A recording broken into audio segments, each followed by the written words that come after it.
listing had promised. A place to disconnect, a place to breathe. He hadn't told anyone he was coming. The forest swallowed sound. No birds, no insects, no wind. Just the low growl of his car engine as it crept forward.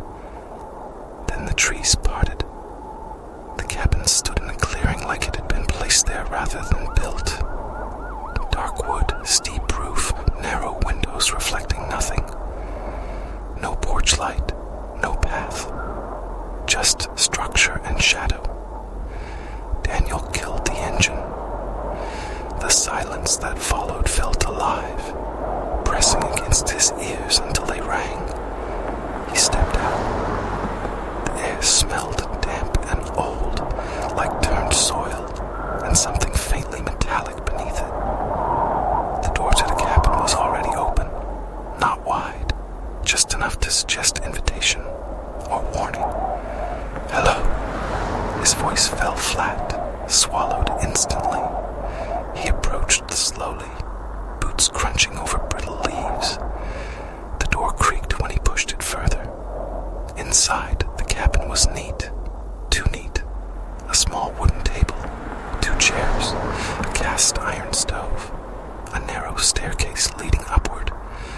A lantern sat on the table, already filled with oil. A matchbox beside it.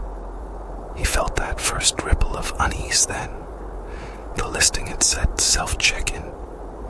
Key under the mat. But there had been no mat, and no key. The door hadn't been locked. Daniel stepped fully inside. The door swung shut behind him with a sharp final click. He spun around. The handle refused to turn. He pulled harder. Nothing. The wood didn't budge. His pulse climbed. "Okay," he muttered to himself. "Okay." Old cabins swell in humidity. That's all. He would open a window. There were 4 narrow windows along the walls. Each one showed only darkness, though it was barely past 6 in the evening. That wasn't possible. It had been light outside moments ago. He rushed to the nearest window and wiped his sleeve across the glass. His reflection stared back, pale, eyes wide. But behind him, in the reflection only, something moved. He froze. Slowly he turned around. The room was empty. He looked back at the window. Nothing now, just himself. His breathing sounded too loud. He laughed weakly. "You're tired. Long drive." He lit the lantern. Warm light pushed back the shadows, but not far. The corners of the cabin remained thick with darkness, like the light refused to touch them. That's when he saw it. Scratches on the inside of the door. Long, frantic gouges in the wood. At shoulder height and lower. And higher. As if multiple hands had clawed at it. From inside, a cold understanding settled into him. This wasn't about keeping something out. The staircase creaked. He jerked his head upward. The sound had come from above. Slow, deliberate. A single step, then another. Something was moving in the loft. "Hello," he called again, voice breaking. The steps stopped. Silence pressed in again, heavier now. He grabbed the lantern and moved toward the stairs, despite every instinct screaming at him not to. Each step groaned under his weight. The air grew colder as he climbed. At the top was a small loft space with a bed and a single rocking chair facing the wall. The chair was moving, back and forth, back and forth. Slowly. There was no one in it. He stepped into the loft. The rocking stopped. The silence roared. Then from directly behind him, a whisper brushed his ear. "You weren't invited." dropping the lantern? No one. But the ladder? No, not a ladder anymore. The staircase was gone. In its place was a smooth wooden wall. He stumbled backward.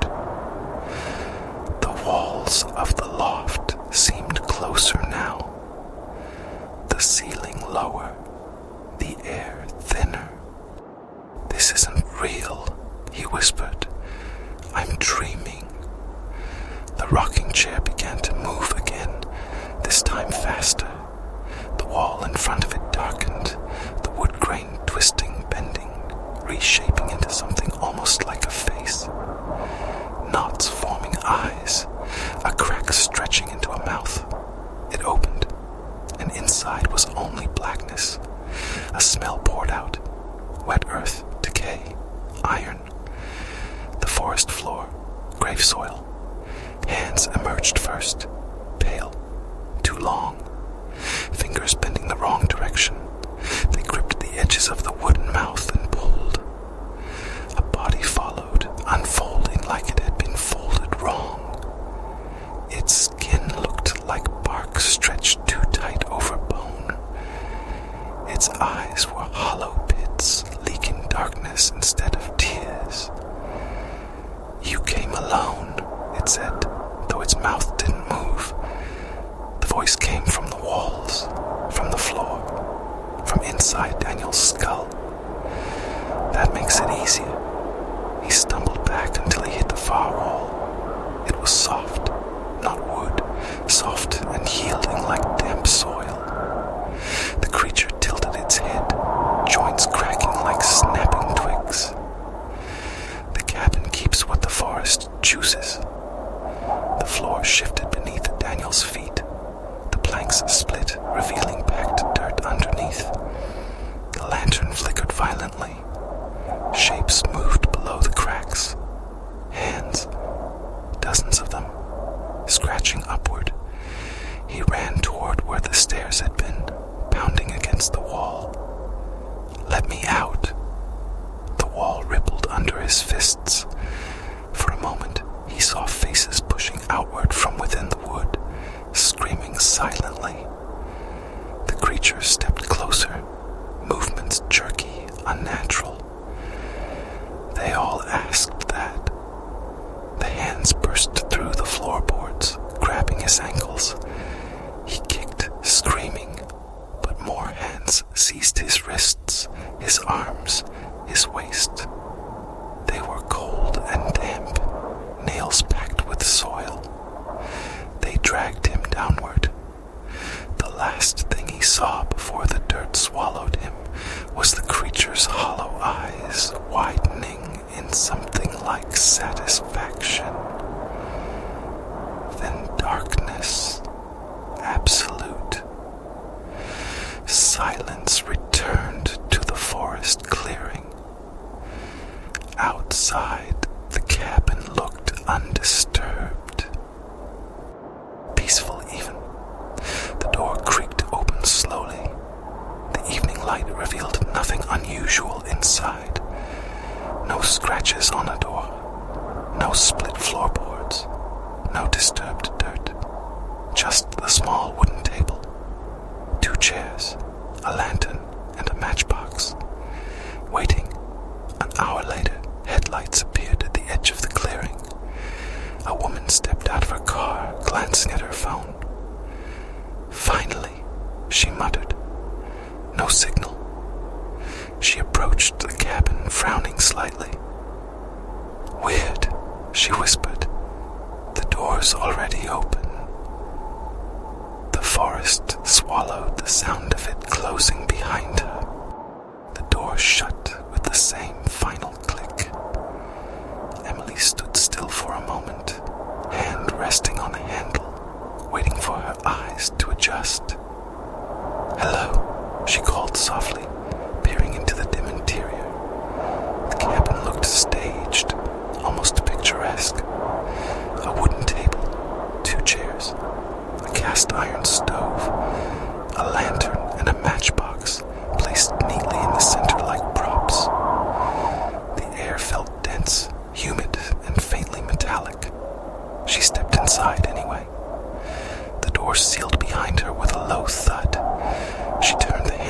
casually at first, then harder. It didn't move.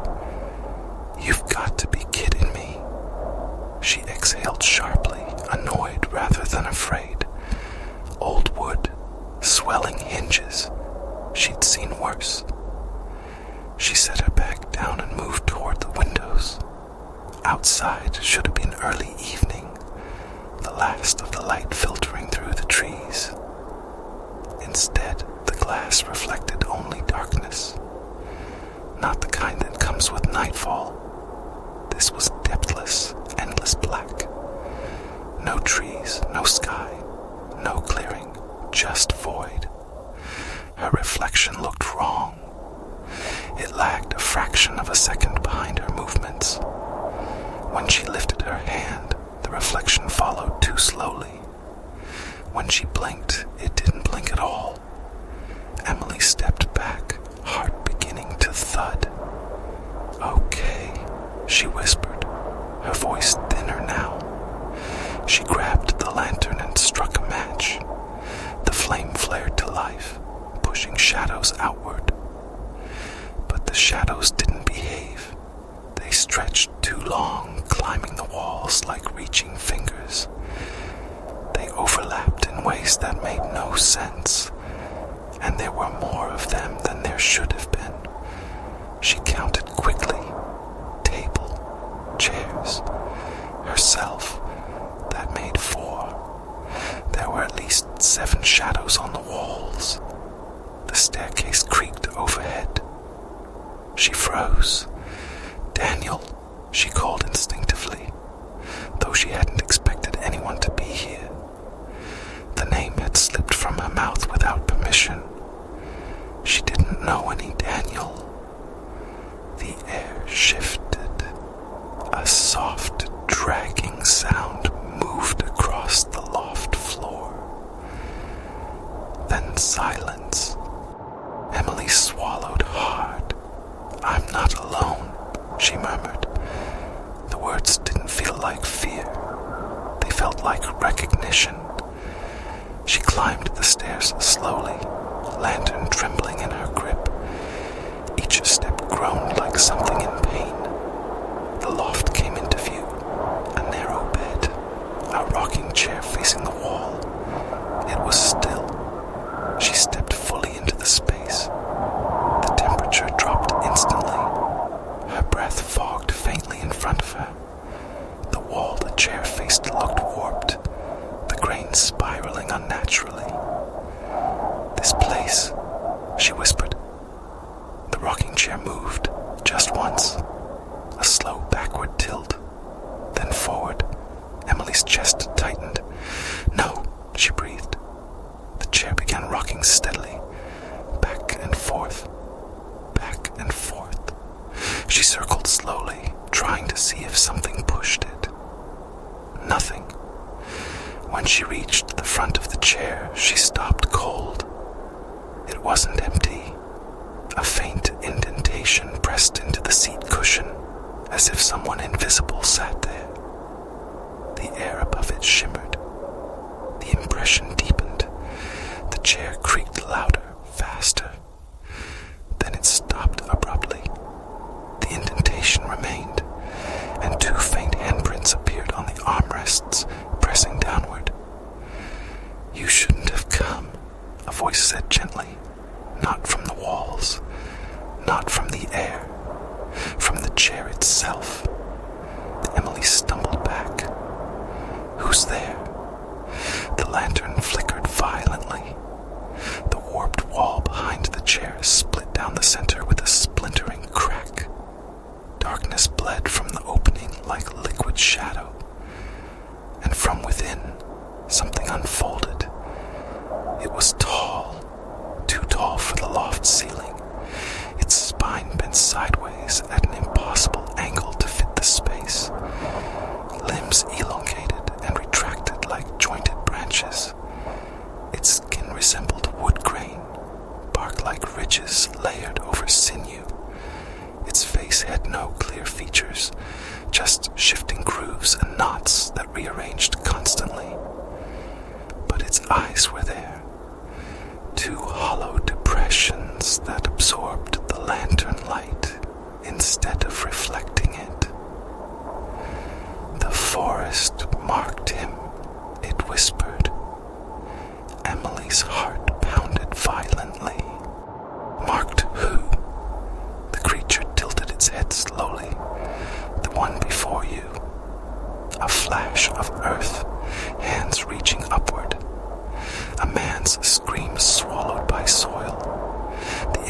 slammed into her mind with brutal clarity. Daniel. She saw his face though she had never met him. She felt his panic, his final breath. She staggered, clutching her head. Stop. The creature stepped forward. The floor beneath it softened, boards darkening into damp soil. You follow the call, it murmured. You always do. I don't know what you're talking about, she gasped. But something inside her did. She had seen the listing 3 times before booking it. Each time she had closed the tab. Each time it had reappeared days later. No reviews, no host information. Just coordinates and the words, "Come alone." The creature's body crackled like burning wood. "The cabin is not wood," it said. "It is memory. It is hunger." The walls pulsed faintly. The grain shifted like muscle beneath skin. Emily ran for the stairs. They were gone. In their place was a seamless wall of wood. She pounded on it. "Let me out," the cabin answered. The walls throbbed once, deeply like a heartbeat. The windows darkened further until even her reflection vanished. The only light left was the lantern, and it was dimming. The floor split open with a sharp crack. Packed soil pushed upward, swallowing the boards. Hands emerged, dozens, pale, mud-slicked, clawing blindly. She screamed and jumped back, but the loft was shrinking. The ceiling pressed lower. The walls crept inward. The creature's hollow eyes widened slightly. "The forest does not waste," it said. "It recycles." The hands seized her ankles. She kicked wildly, knocking the lantern over. Flames spilled across the floorboards. But instead of igniting, the wood absorbed it. The fire sank into the surface and vanished. "No," she shrieked. More hands grabbed her wrists, her waist. Cold fingers dug into her skin. She felt herself being dragged downward as the soil opened like a mouth. "You are not first," the creature whispered. "You will not be last." The dirt swallowed her scream. The loft sealed, the walls smoothed, the rocking chair stilled. Silence returned. Outside, the clearing looked peaceful beneath a moonless sky. The cabin stood unchanged, quiet, waiting. Minutes passed, then hours. The forest exhaled softly. Just before dawn, the cabin shifted. Not visibly, but structurally, subtly. The wood darkened. The windows reflected faint trees again. The door creaked open on its own. In the clearing, a narrow dirt road extended farther than before, as if inviting easier access. By mid-morning, a hiker several miles away paused, frowning at his phone. A new listing had appeared on a rental app. Secluded woodland cabin, perfect escape. No reviews yet. He smiled slightly. "Why not?" he murmured. Deep in the forest, beneath layers of packed soil under the cabin floor, 2 shapes stirred in the dark, not alive, not dead. Something in between. Their outlines pressed faintly upward against the dirt ceiling above them. Listening, waiting.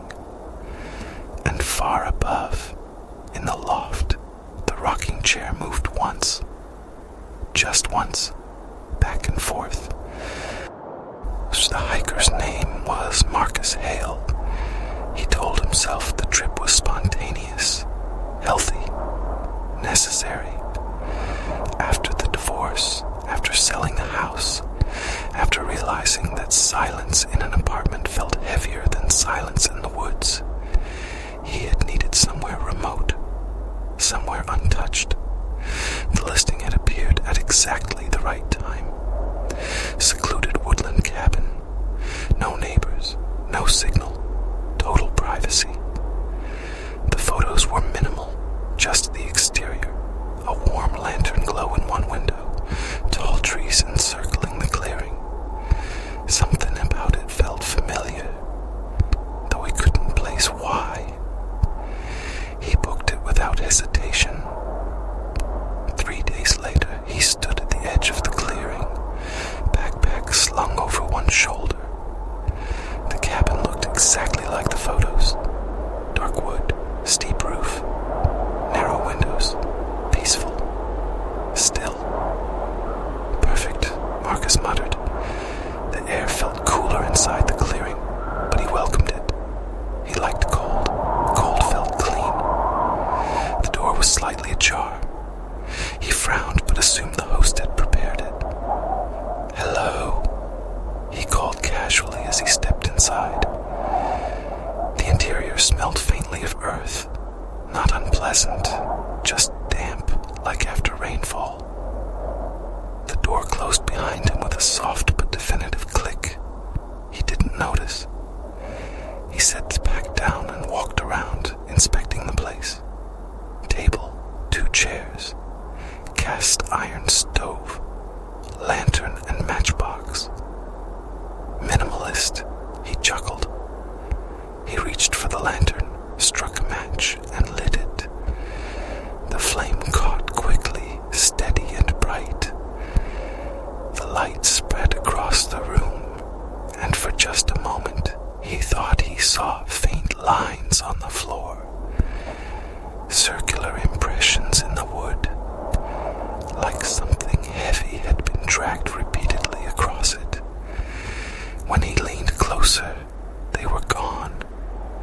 The staircase creaked. He looked up, mildly annoyed. "Probably settling," he said aloud. His voice sounded slightly distorted, as if the room swallowed certain syllables. He climbed the stairs slowly. The loft appeared small but comfortable. A narrow bed, a rocking chair facing the wall. He rolled his eyes. Of course there's a creepy chair. He stepped closer to it. The wood grain in the wall ahead looked intricate, almost hypnotic. Swirls inside swirls. Knots like eyes half formed. He leaned in unconsciously. The patterns shifted, just slightly. He blinked, they were normal again. He reached out and touched the wall. It felt warmer than it should have. Not like wood, like skin left in the sun. He jerked his hand back. The rocking chair creaked behind him. Marcus turned slowly. The chair was moving, back and forth. Slow, steady. No wind, no draft. "Okay," he whispered, a tremor finally entering his voice. The lantern flame flickered violently. The shadows on the wall multiplied. They stretched longer than his body could cast. One shadow stood taller than the others, and it wasn't attached to him. Marcus backed away until his calves hit the bed. "Who's here?" he demanded. The rocking stopped. Silence pressed in from all sides. Then the wall in front of him split open with a sound like cracking bone. Darkness poured out. A tall shape unfolded from within it, bending unnaturally to fit the space. Its limbs were elongated, bark-textured, its torso twisting slightly as if hung from invisible strings. Its face shifted constantly, grooves and knots rearranging into half-formed features before melting again. But its eyes remained fixed. 2 hollow depressions drinking in the lantern light. Marcus couldn't move, couldn't breathe. The creature tilted its head slowly. "You carry loss," it murmured. The voice seemed to vibrate through the wood itself. Marcus shook his head. Stay back. The floor beneath him softened. The planks darkened, grain dissolving into soil. Cold dirt pressed against the soles of his boots. Lost feet's deep, the creature whispered. Regret roots well. Hands burst from the floor, mud-caked, pale, desperate. They clawed at his legs. Marcus screamed and stumbled backward, but more hands emerged from the walls now, pushing through wood as if it were thin fabric. Fingers brushed his shoulders, his arms. "No, let me out," he shouted, running towards the staircase. It was gone. Only smooth wooden wall remained. The lantern fell from his grip. The flame didn't spread. It sank into the floor like water absorbed by sand. The creature stepped closer, joints cracking sharply. "The forest called you," it said. "You answered." The soil split wider. The hands seized him fully now. Wrists, ankles, waist.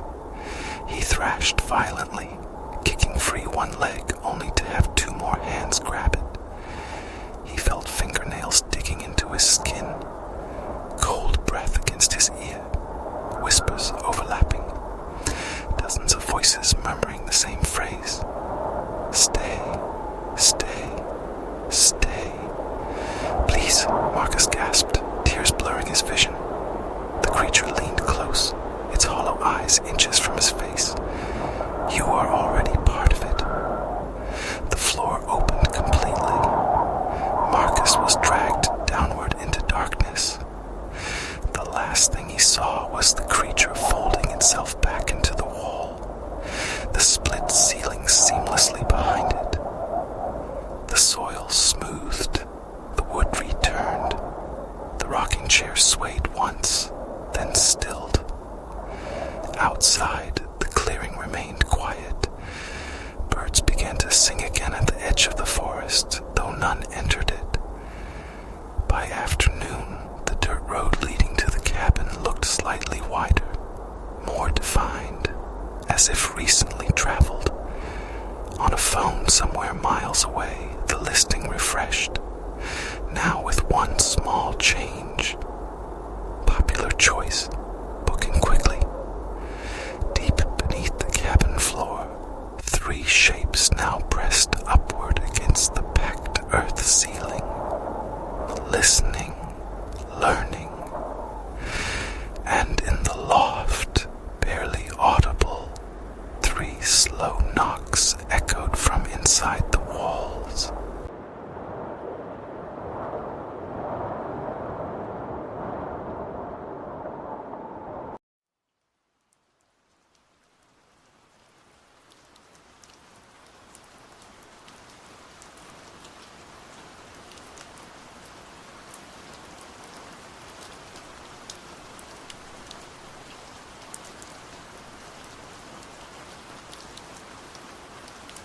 The city of Ashval never truly slept.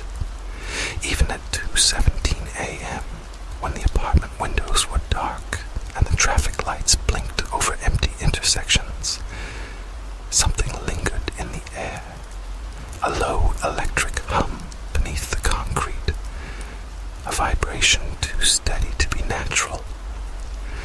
Mara Ellison had worked the graveyard shift beneath Central Station for 3 weeks when she began to notice it. The control room was narrow and windowless, lit by cold fluorescent panels that flattened everything into gray. 12 security monitors covered the wall. 11 showed empty platforms and silent corridors. The 12th showed Platform 7. Platform 7 had been closed for 12 years after an alleged tunnel collapse. The reports were sealed, the blueprints revised, and the entrance welded shut. Yet every night at exactly 2:19 a.m., Camera 12 flickered to life. The lights on the abandoned platform buzzed on, and people appeared. They did not walk down the stairs.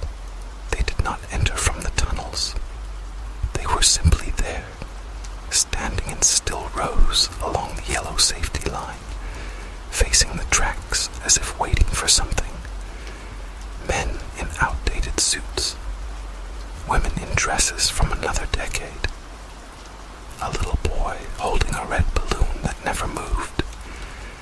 None of them spoke. None of them blinked. At 2:20 a.m., the sound began. A distant metallic screech rolled through the speakers in the control room, the unmistakable approach of a train. Mara checked the system logs the first time it happened. There was no scheduled arrival, no active line, no power routed to that track. Yet the rails on the screen trembled. Wind whipped through the figures' coats and hair, though nothing else in the station moved. Then headlights burst from the darkness of the tunnel, a blinding white glare that swallowed the camera feed for a fraction of a second. When the image stabilized, a train stood at the platform. Its exterior was wrong. The metal looked warped, blistered, as if it had been burned and cooled too quickly. The windows were black, reflecting nothing. The doors slid open. No conductor stepped out. No announcement echoed. The waiting figures boarded in silence, moving stiffly, almost mechanically. The child with the red balloon was the last to enter. When he turned toward the camera, his face was smooth and pale, his eyes completely black. The doors shut, the train pulled away, and as it disappeared into the tunnel, every passenger turned in unison to stare directly into the lens. The feed cut to static. At 2:21 a.m., Platform 7 was empty again. The lights snapped off. The hum faded. Mara reported the malfunction the first night. Her supervisor didn't look surprised. He told her to log it as interference and never rewind the footage. "It's residual imaging," he said flatly. "Old systems do that." But the next night, Mara watched again, and the next. On the fifth night, she saw someone she recognized, herself, standing among the waiting passengers wearing the same gray transit uniform. Her face was expressionless. Her eyes were black. When the headlights flared and the train arrived, the other Mara stepped forward first. The doors opened. She hesitated only a moment before boarding. The real Mara stumbled back from the monitors, her pulse hammering in her ears. She checked the timestamp. 2:19 a.m. She looked down at her hands to reassure herself. They were solid, warm, alive. When she looked back at the screen, every passenger on Platform 7 had turned toward the camera again. They were no longer waiting for the train. They were waiting for her. The intercom crackled. A voice she had never heard before whispered through the speaker, soft and distorted. "Final boarding." The door to the control room clicked behind her. It had never locked automatically before. The fluorescent lights overhead began to flicker in rhythm with the monitor. 2:20 a.m. The metallic screech grew louder. Not from the speakers this time, but from somewhere deep within the station. The walls trembled. Dust drifted from the ceiling. The camera feed shifted as if the lens itself had tilted slightly upward. She could see more of the platform now, and at the far end of the screen, beyond the crowd of silent figures, she saw the welded security gate that supposedly sealed the staircase to Platform 7. It was no longer closed. It stood wide open, darkness yawning beyond it. Something moved inside that darkness. Something tall and thin, unfolding itself slowly as though it had been compressed for years. The train burst from the tunnel again, brighter than before. The doors slid open with a shriek that seemed almost eager. The figures did not move this time. They simply stared at the camera, waiting. The intercom whispered again, "You're late." The control room door swung open behind her. A gust of freezing air rushed in, carrying the smell of rust and damp earth. Mara turned slowly. The hallway outside was no longer the tiled corridor she knew. It was a stairwell descending into shadow, lit by the sickly flicker of fluorescent lights. A yellow line ran down the center of the steps. She did not remember standing up. She did not remember walking. But suddenly she was at the top of the stairs, one hand gripping the cold metal railing. Below her, she could see platform 7. The waiting passengers stood exactly as they had on the monitor, their heads tilted upward in perfect unison.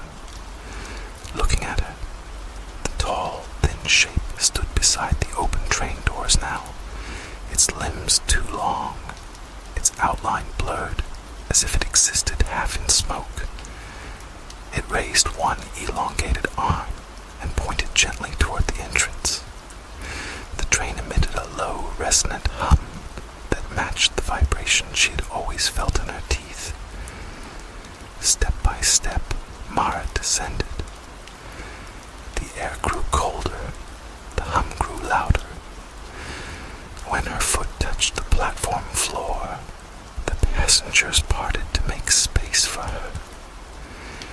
She walked past the child with the red balloon. His black eyes followed her. The doors remained open. Inside the train, the seats were filled with more figures, their faces pressed against the windows from within. The tall shape leaned closer, its featureless face inches from hers. In its reflection on the train's metal surface, she saw herself, pale, hollow-eyed, already fading. The intercom echoed one last time. "Welcome aboard." The doors slammed shut. At 2:21 a.m., the control room beneath Central Station was empty. The monitors displayed silent, vacant platforms. Camera 12 showed nothing but darkness. The next night at 2:19 a.m., the lights on platform 7 flickered back to life. The waiting passengers appeared, and among them stood a woman in a gray transit uniform, her eyes black as the tunnel behind her, facing the tracks as the sound of the approaching train began once more. The city of Blackridge was built on layers, old brick beneath new steel, forgotten tunnels beneath polished streets, sealed foundations beneath glittering towers. People joked that if you dug deep enough, you would find another city staring back at you. No one joked about it after the sinkholes began. The first opened on a quiet Tuesday morning, swallowing a parked car whole. There was no explosion, no warning crack in the asphalt. Just a sudden yawning void and the sickening crunch of metal folding into darkness. The city blamed unstable infrastructure. The news blamed heavy rainfall. But the holes were too precise, too clean, like something had opened its mouth from below. Alina Voss, an urban surveyor assigned to inspect structural risks, was sent to document the damage. She expected fractured pipes and collapsed sewer lines. Instead, when she peered into the first sinkhole, she saw a staircase. It spiraled downward into perfect blackness, its steps smooth and deliberate, carved from stone older than the surrounding concrete. It had not been broken by the collapse. It had been revealed. The police cordoned off the area, but Elena returned that night alone. The city above was quieter after midnight, the constant traffic replaced by distant sirens and the hollow wind between buildings. She slipped beneath the barrier tape and lowered herself into the hole. The air below was cold and dry, carrying a faint metallic scent. Her flashlight beam cut through dust motes, illuminating the spiral steps. There were no markings, no graffiti, no debris. The staircase felt untouched by time. As she descended, the sounds of the city faded until there was nothing but her breathing and the soft echo of her boots. After what felt like 20 flights, the staircase opened into a corridor. The walls were lined with doors, dozens of them, each identical, smooth metal, no handles, no hinges visible, each marked with a number painted in black. 1, 2, 3. The numbers continued far into the distance. She approached door 17 at random and pressed her hand against it. It was warm, not like metal warmed by sunlight, warm like skin. She jerked her hand back. A low vibration traveled through the corridor, subtle but unmistakable. It felt like something shifting behind the doors, breathing behind them. Then she heard it. A knock, not from the door she touched, from every door at once. A soft, synchronized tapping, as though dozens of knuckles rapped politely from the other side. She stepped back, her flashlight trembling in her grip. The knocking grew louder, more urgent. The metal doors began to bulge outward slightly, warping under pressure from within. The numbers painted on them seemed to pulse, the black ink darkening and spreading like spilled oil. Elena turned and ran toward the staircase, but it was gone. In its place stood another door, larger than the rest, unnumbered. It had a handle, and it was slowly turning. The knocking stopped instantly. The silence that followed was suffocating. The large door creaked open by a fraction, revealing a thin slice of darkness inside. From that darkness came the faint glow of city lights.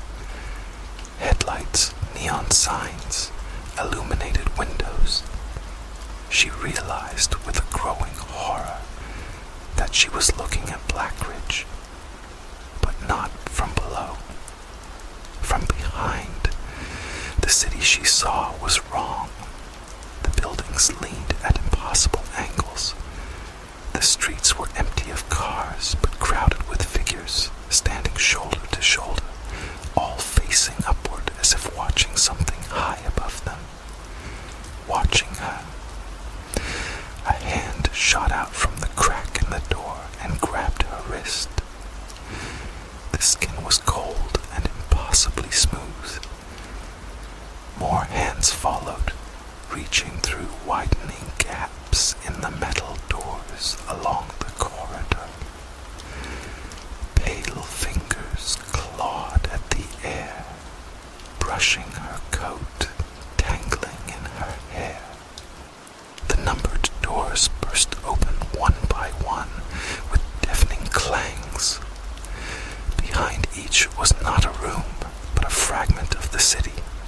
An apartment bedroom, a subway platform, a hospital hallway, each empty except for a single dark figure standing motionless in the center. They began stepping forward in unison. Elena screamed and pulled against the grip on her wrist. The hand tightened. The door before her swung wider, and she saw herself standing in the distorted city beyond, staring back with hollow eyes. The version of her in that other place smiled slowly, then raised a hand in a small, patient wave. "Switch," it whispered, though its lips barely moved. The corridor floor cracked beneath Elena's feet. The walls trembled as if something vast was turning in its sleep. The hands dragged her toward the widening doorway. She dug her heels into the stone, clawing at the ground. But the surface felt soft now, pliable like packed soil. The figures from the numbered rooms stepped fully into the corridor. Their faces were featureless, smooth as mannequins, but their heads tilted curiously as they watched her struggle. The other Elena stepped closer from within the distorted cityscape. "It's your turn," it said gently. With a final violent yank, the hands pulled her through the doorway. The corridor vanished. The staircase vanished. The sinkhole in the street sealed itself silently before dawn.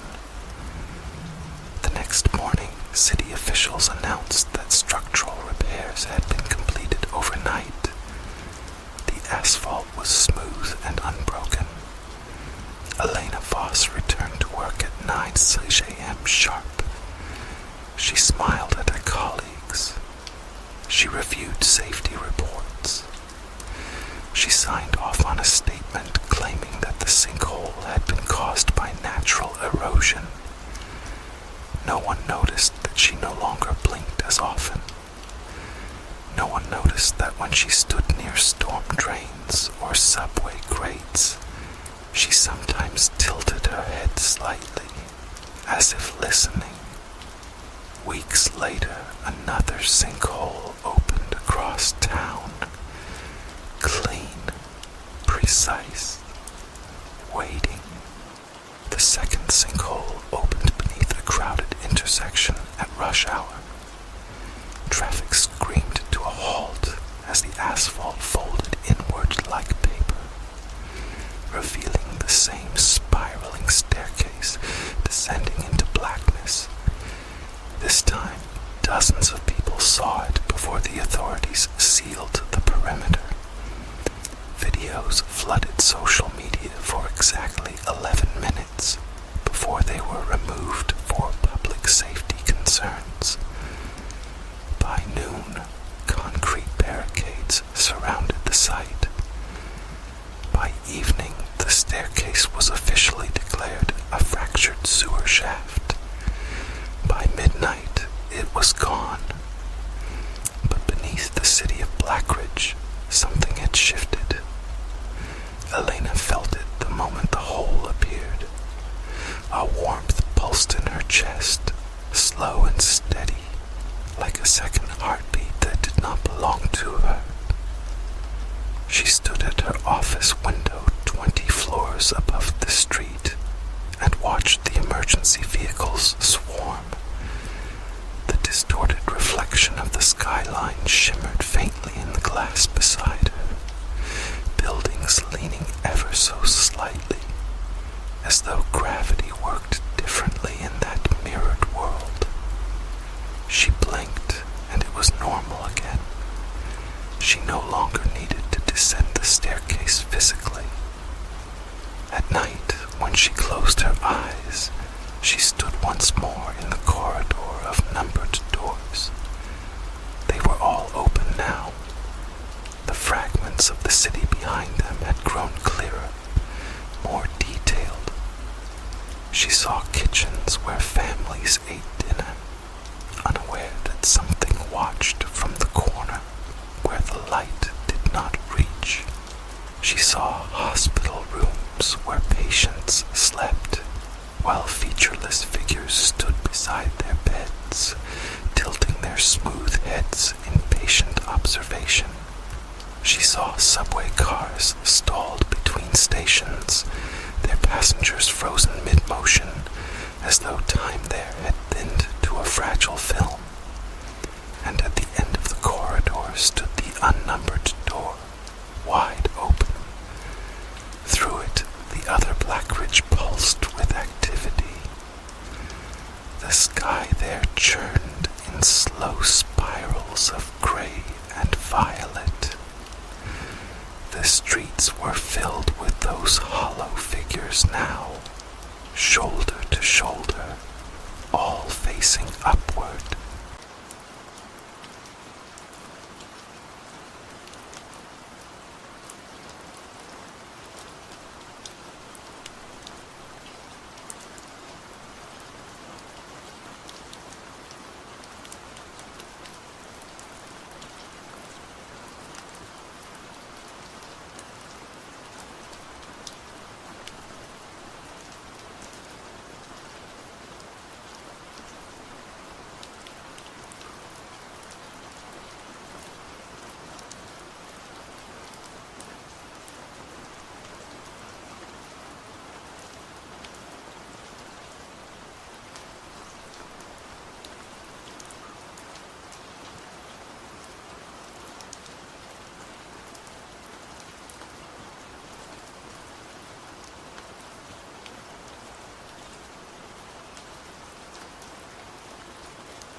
First time I saw the cabin, it was already dark. Not the soft blue dark of early evening, but the thick, suffocating kind that settles over small towns after midnight, when porch lights blink out one by one and the world feels abandoned. The town was called Black Hollow. You won't find it on most maps anymore. It sits tucked deep in the forests outside Asheville, though even the locals in Asheville pretend it doesn't exist. Population, barely 300. One gas station, one church, one diner, endless trees. I didn't mean to end up there. My car broke down on a back road about 20 minutes outside town.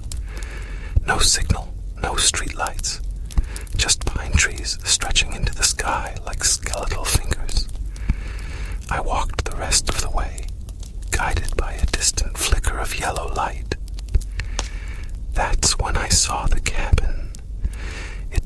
alone at the edge of the forest, slightly uphill from the road. The porch sagged in the middle, and the windows reflected nothing but darkness. A wooden sign hung crooked beside the door. Hollow Ridge Cabin. Vacancy. No cars. No footprints in the dirt. Just that warm, steady light glowing from inside. I should have kept walking, but the cold was biting through my jacket, and the woods behind me were too quiet. I knocked. The door creaked open before my knuckles even touched it. Inside stood an old man, tall, thin, skin like paper stretched too tightly over bone. His eyes were pale, almost cloudy. "You look lost," he said. His voice sounded like it hadn't been used in years. "I just need a phone," I replied, "or somewhere to wait until morning." He stared at me for a long moment, then stepped aside. "You can stay." The air inside smelled of damp wood and something metallic. The cabin was larger than it looked from outside. A stone fireplace crackled in the corner, though I hadn't seen smoke rising from the chimney. "There's a room upstairs," he said, "end of the hall. Is there anyone else here?" I asked. He smiled slowly. "Only the ones who don't leave." I laughed nervously, assuming it was a joke. It wasn't. The stairs groaned under my weight. The hallway upstairs stretched farther than it logically should have. I could have sworn the cabin only had one small window upstairs, but now there were 5 doors on each side of the hall, all closed, all identical. The last door at the end stood slightly ajar. That had to be mine. I walked past the first few doors, and as I did I heard something. Breathing. Soft. Slow. On the other side of the wood. I stopped. Silence. I moved again. Breathing followed me. I didn't look. I told myself it was pipes in the walls. Wind. Old wood shifting. But when I reached the final door, I noticed something that made my stomach twist. The breathing hadn't stopped. It was behind every door. The room at the end of the hall was small but tidy. A bed, a dresser, a single window overlooking the woods. I locked the door. I don't remember falling asleep, but I remember waking up. At exactly 3:13 a.m., I know the time because the old digital clock on the dresser flashed red numbers through the dark. 3:13. And someone was standing at the foot of my bed. I couldn't see their face, just a shape, taller than the doorway, head tilted at an unnatural angle. I tried to scream. Nothing came out. The figure leaned closer, and then it was gone. The clock read 3:14. I jumped out of bed, heart slamming against my ribs. I flipped on the light. The room was empty, except the door. It wasn't locked anymore. It stood open. The hallway was darker than before. The fireplace downstairs had gone out. No light seeped up the stairwell. I heard whispering, not from one room, from all of them. My name, over and over. Daniel, Daniel, Daniel. I never told the old man my name. The first door on the left creaked open. A hand reached out. Gray, thin, fingers too long. I stumbled backward. Another door opened, then another. Every door in the hallway swung wide, and inside each room stood someone. They looked like people, but not quite. Their skin sagged loosely as though they were wearing it wrong. Their eyes were sunken hung open slightly, revealing teeth filed into jagged points, and they all stared at me. In unison, they took one step forward. The hallway stretched impossibly long behind me, the stairs now miles away. "You stay," they whispered together. I ran. The floorboards warped beneath my feet. The walls bent inward like ribs closing around me. The ceiling lowered. Hands reached from the doorways, grabbing at my jacket, my arms, my hair.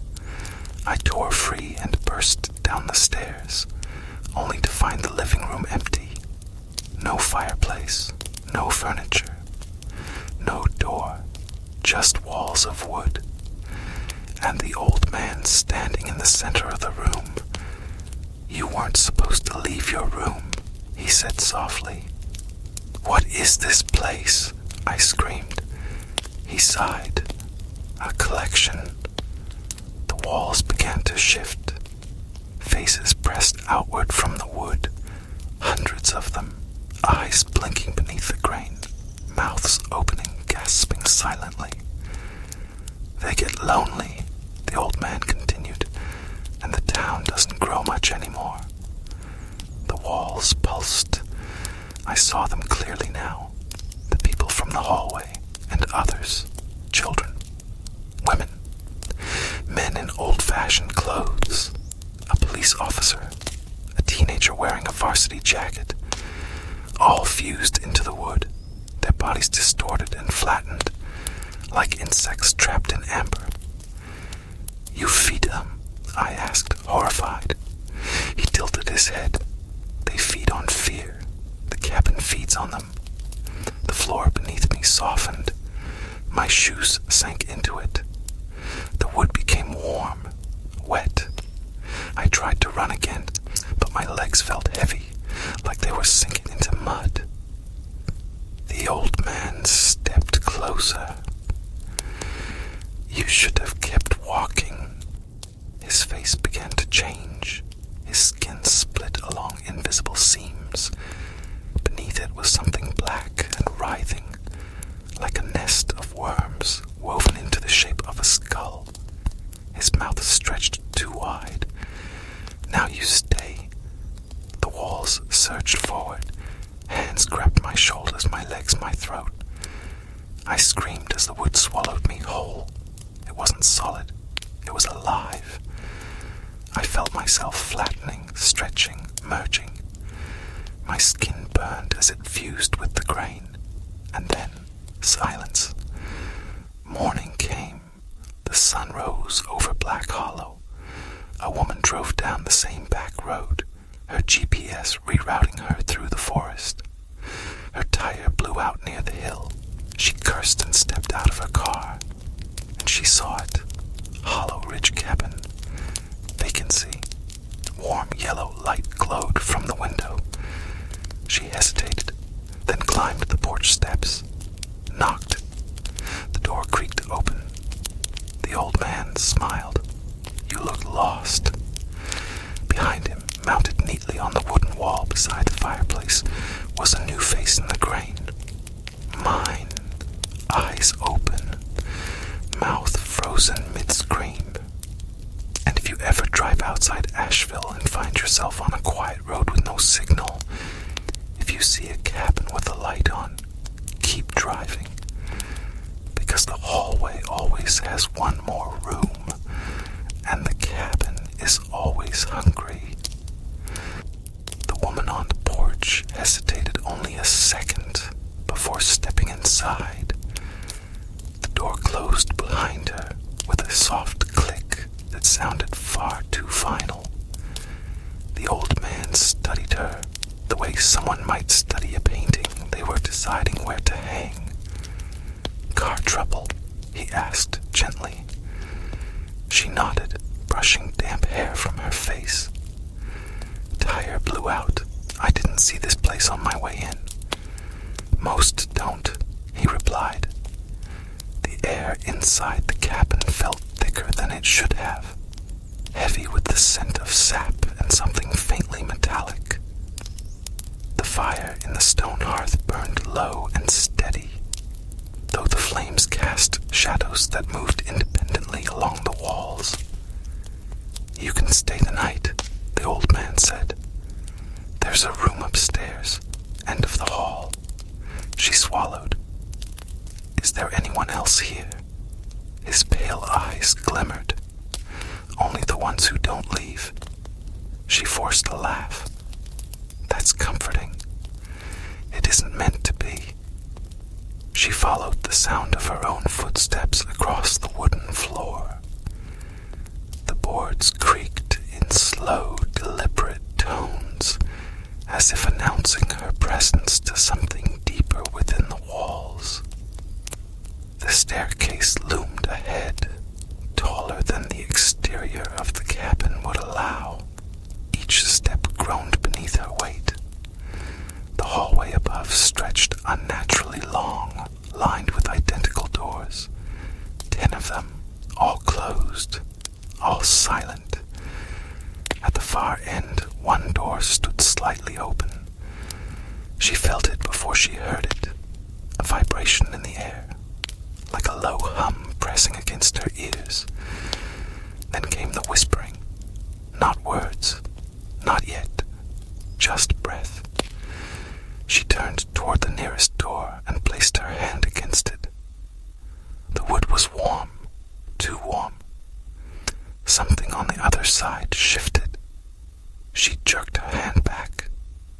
The door at the end of the hall creaked wider on its own.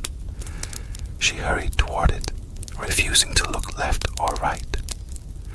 The whispering grew clearer with each step.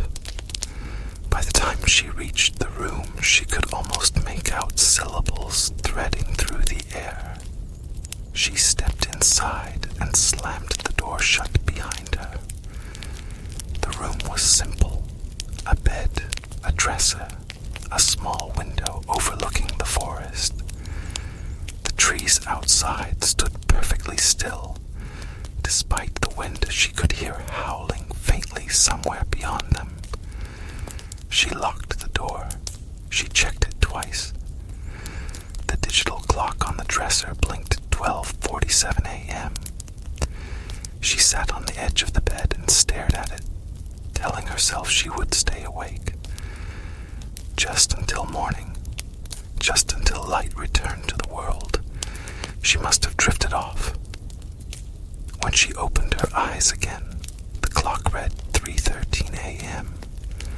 The room was colder now, and darker. The window showed nothing but blackness, as if the forest had vanished. She felt it before she saw it. Something standing near the closet. A shape where no shape should be. Tall. Too tall. Its head nearly brushed the ceiling. She froze. The shape tilted slightly as if curious. A sound escaped it. A wet clicking noise deep in its throat. "You shouldn't be here," it whispered. The voice was layered, overlapping with others beneath it. She scrambled backward across the bed, fumbling for the lamp. When the light snapped on, the corner was empty. The closet door, however, stood open. She was certain she hadn't opened it. Inside hung no clothes, only darkness, a darkness that seemed to breathe. The door handle behind her rattled, slowly, deliberately. She stared at it in horror. She had locked it. The handle twisted. The lock clicked open by itself. The door crept inward. The hallway beyond was no longer lined with doors. It was lined with faces pressed into the wood. Dozens of them. Their mouths moved silently at first, then gradually formed a single word. Stay. The faces began pushing outward, stretching free from the grain. Bodies peeled from the walls like wet paper. Limbs elongated. Fingers scraped across the floor as they dragged themselves toward her room.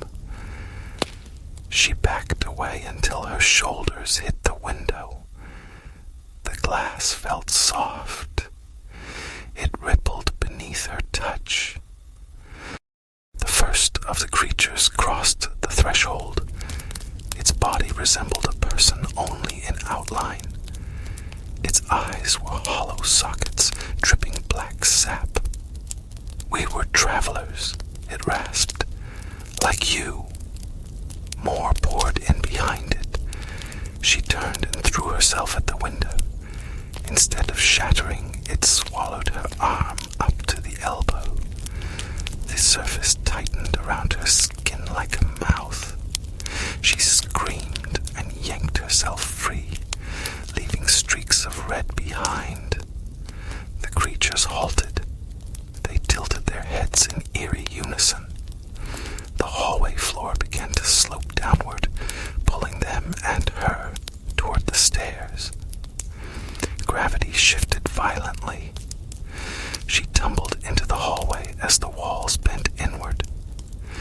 The cabin groaned as if stretching after a long sleep. She slid down the warped staircase and crashed into the living room. The old man stood waiting. "I told you," he said softly. "You can't leave your room." "What is this place?" she cried. The walls pulsed around them. The fire in the hearth flared high, illuminating hundreds of embedded faces in the wood. Some wept, some screamed, some simply stared with empty resignation. "It's hungry," he answered. "It was built that way, long before Black Hollow." The cabin's floor softened like mud beneath her hands. She tried to crawl toward where the door should have been, but there was no door now. Only solid wood. The creatures descended the staircase behind her. Their bodies stretched and fused with the walls as they moved, feeding the structure itself. The old man's skin began to split once more, revealing the writhing darkness beneath. "Every town needs something to keep it alive," he whispered. "And this is ours." The wood surged upward around her waist, gripping tight. She clawed at it, but her fingers sank into the grain. The sensation was not solid. It was muscular, alive. She felt herself flattening as the surface pulled her inward. Her scream echoed through the cabin as her face pressed into the wall beside another. Eyes wide, mouth open, forever frozen in terror. Morning came again to the forest outside Asheville. The cabin looked smaller in daylight, almost abandoned. No smoke from the chimney, no light in the windows. But by dusk, when the trees cast long shadows across the road, the warm yellow glow returned. The sign still read, "Vacancy." And somewhere within the wood, beneath layers of grain and old varnish, two new faces stared outward, waiting for headlights to appear through the trees. Years passed in Black Hollow, though time did not move properly around the cabin. Seasons changed in the forest outside Asheville. Leaves burned orange, snow buried the road, spring thawed the earth. But inside Hollow Ridge Cabin, nothing aged. The fire never truly died. The wood never rotted, and the faces in the walls never closed their eyes. Travelers continued to come. A delivery driver who took a wrong turn. A couple arguing over directions. A college student chasing a rumor about a haunted town. The cabin always appeared when needed. A light in the distance. A promise of warmth. A vacancy sign that never weathered. And every time the door opened, the old man was there. Waiting. He never changed. Not in height. Not in voice. Not in that paper-thin smile stretched across his face. But the walls grew thicker, the grain more crowded, the whispers louder. The town of Black Hollow survived because of it. That was the unspoken truth. The diner stayed open despite having barely any customers. The gas station never ran out of fuel. The church bell rang each Sunday, though fewer than a dozen people attended. They all knew about the cabin. They all pretended they didn't. Because every few months a stranger would pass through. And after that, the woods would feel quieter, fed. But hunger always returned. One autumn night, something different happened. A black SUV rolled slowly down the forest road. It didn't hesitate. It didn't break down. It parked deliberately at the base of the hill. 4 people stepped out. They wore dark jackets with reflective lettering across the back. County Sheriff. One of them was Sheriff Holbrook. He'd been born in Black Hollow, raised there. He'd grown up hearing stories about the woods, but had never seen the cabin himself. Not until 3 missing persons reports landed on his desk within the same year. Outsiders, all last seen near the same stretch of road. He climbed the porch steps, hand rested on his holster. The sign read, Hollow Ridge Cabin, vacancy. You sure about this? One of his deputies asked. Holbrook didn't answer. He knocked. The door opened instantly. The old man stood framed in firelight. You look lost, he said calmly. Holbrook stared at him. I'm not. The air inside felt wrong, charged, like a storm about to break. We've had reports, Holbrook continued. People disappearing near this property. The old man tilted his head slightly. People disappear everywhere. The deputies shifted uneasily. One of them stepped inside without waiting. The floor creaked under his boots. Sir, the deputy called out, this place is bigger than it looks. Holbrook followed. The door shut behind them on its own. The fire in the hearth flared higher. The walls seemed to expand subtly, inhaling. We'll need to look around, Holbrook said firmly. Of course, the old man replied. The rooms are upstairs, end of the hall. The deputies moved toward the staircase. One glanced back at Holbrook. Feels like it's watching us, he muttered. It was. As they climbed, the hallway stretched longer than any of them expected. Doors lined both sides, closed, silent.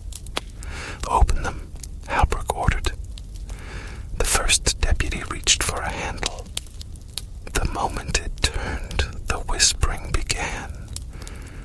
Low at first, then overlapping.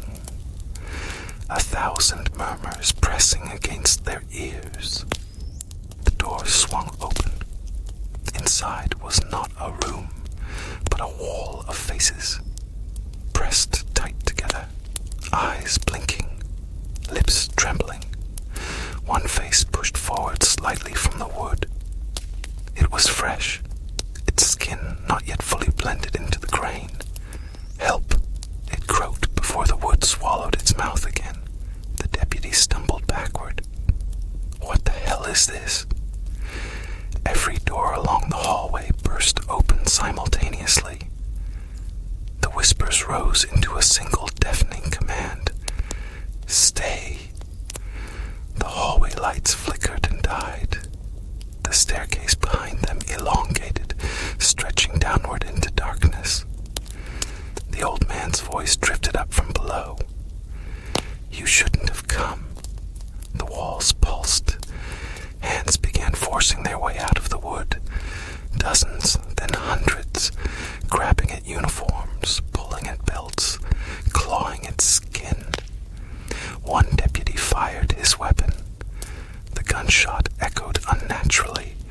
absorbed into the wood like a stone thrown into water. The bullet left no mark. The cabin shuddered violently. The floor tilted. The ceiling bent downward. Sheriff Halbrook drew his gun, but felt the wood beneath his boots soften. It wrapped around his ankles, tightening like restraints. "This town feeds you," the old man called from below. "You've always known." Halbrook looked down the hallway at the faces. Some were strangers, but some were not. A mechanic who vanished 20 years ago. A teenage girl who ran away. A drifter found only by his abandoned truck. Black Hollow's secrets, preserved forever. "We protect this town," the old man continued, now standing at the base of the staircase. His skin began to split, revealing the shifting darkness beneath. "And the town protects us." The deputies screamed as the walls consumed them. Their bodies flattened against the wood, limbs distorting, faces stretching into silent masks of terror. Halbrook fought harder than the others. He clawed at the railing as the wood climbed his legs. "It doesn't have to be this way," he shouted. The old man's smile widened impossibly. "It already is." The cabin inhaled deeply. The walls sealed shut. Silence fell once more. By morning, the SUV was gone. The road showed no tire tracks. The missing persons reports were quietly closed. The town of Black Hollow continued as it always had. But something had changed inside Hollow Ridge Cabin.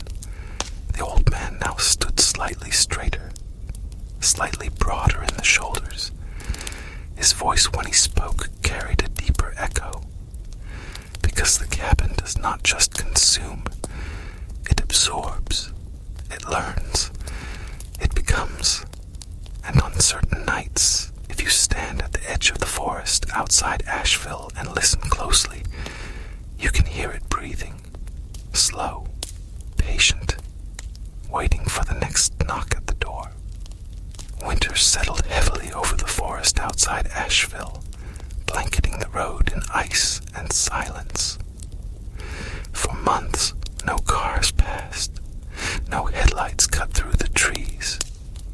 Even the animals avoided the hill where Hollow Ridge Cabin stood. The cabin did not like long stretches without feeding. The whispers in the walls grew restless. Faces shifted beneath the grain, pressing outward harder than before. Some began to separate at the edges, as though the wood could no longer fully contain them. Inside, the old man stood motionless before the fireplace. But he was not quite the same anymore. His movements sometimes glitched, jerking unnaturally before smoothing out again. His voice occasionally overlapped with others when he spoke, as though multiple throats were trying to use the same mouth. The sheriff had changed things. The cabin had absorbed authority, control, memory. It had learned what radios were, what patrol routes looked like, how reports were filed. It was thinking now in ways it hadn't before. One night, just after midnight, the lights in Black Hollow flickered. The diner's neon sign buzzed and went dark. The gas station pumps shut off mid-transaction. In homes throughout town, clocks reset to 3:13 a.m. The same time. Every house, every device. The forest exhaled.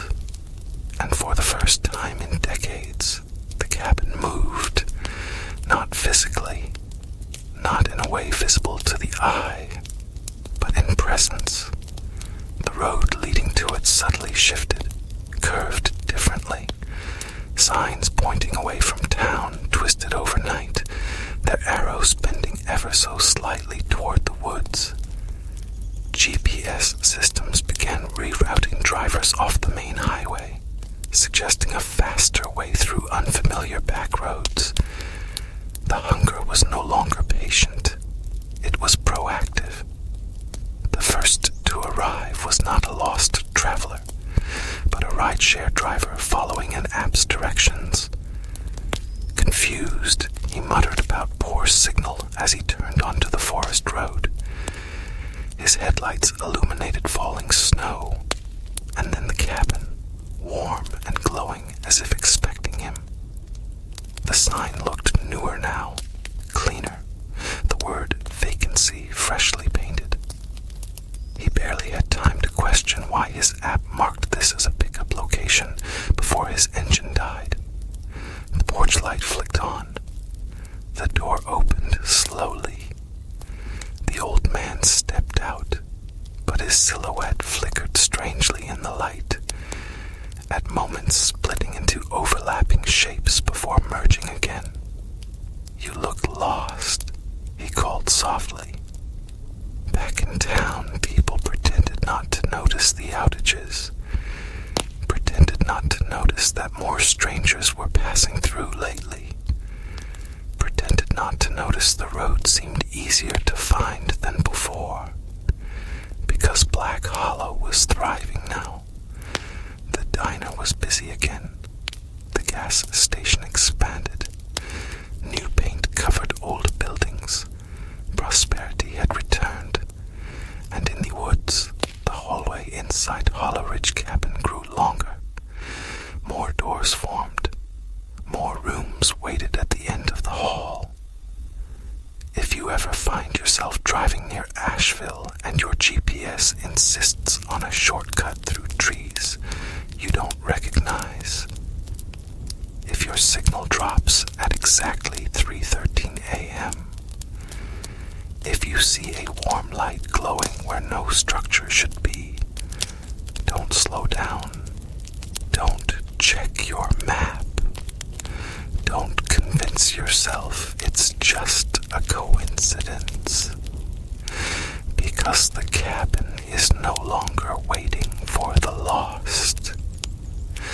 It is finding them, and the hallway always has room for one more.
The old hospital stood at the edge of town like a forgotten thought. Cracked windows, ivy strangling its brick walls, and a rusted sign that still read Blackwood State Hospital. No one had stepped inside Blackwood State Hospital in nearly 30 years, except Daniel Mercer.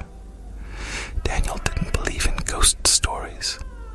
As a freelance photographer obsessed with abandoned places, he had explored factories, prisons, and forgotten schools.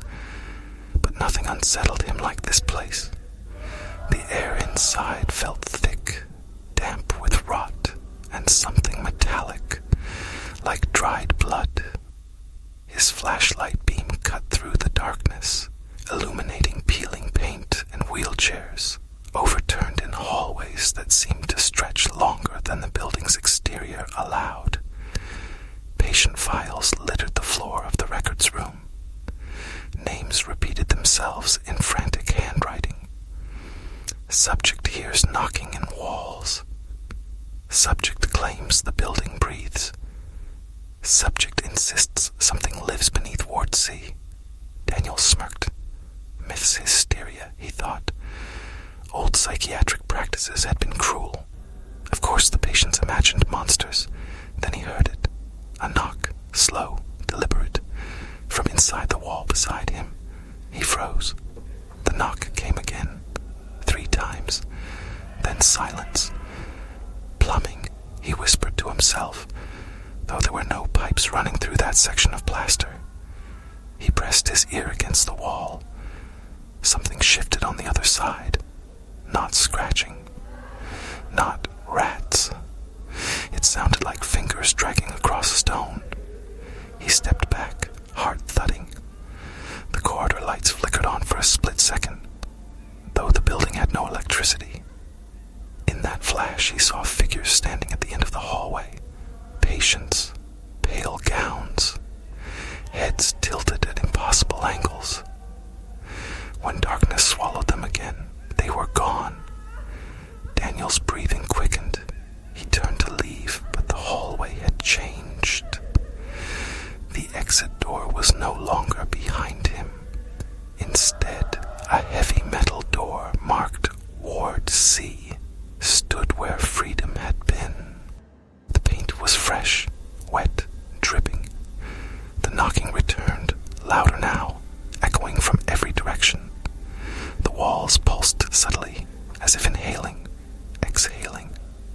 A voice seeped through the cracks, layered and overlapping, hundreds speaking as one. You came back. Daniel staggered backward. I've never been here before. The lights flickered again. This time the hallway was lined with restraints bolted to the walls.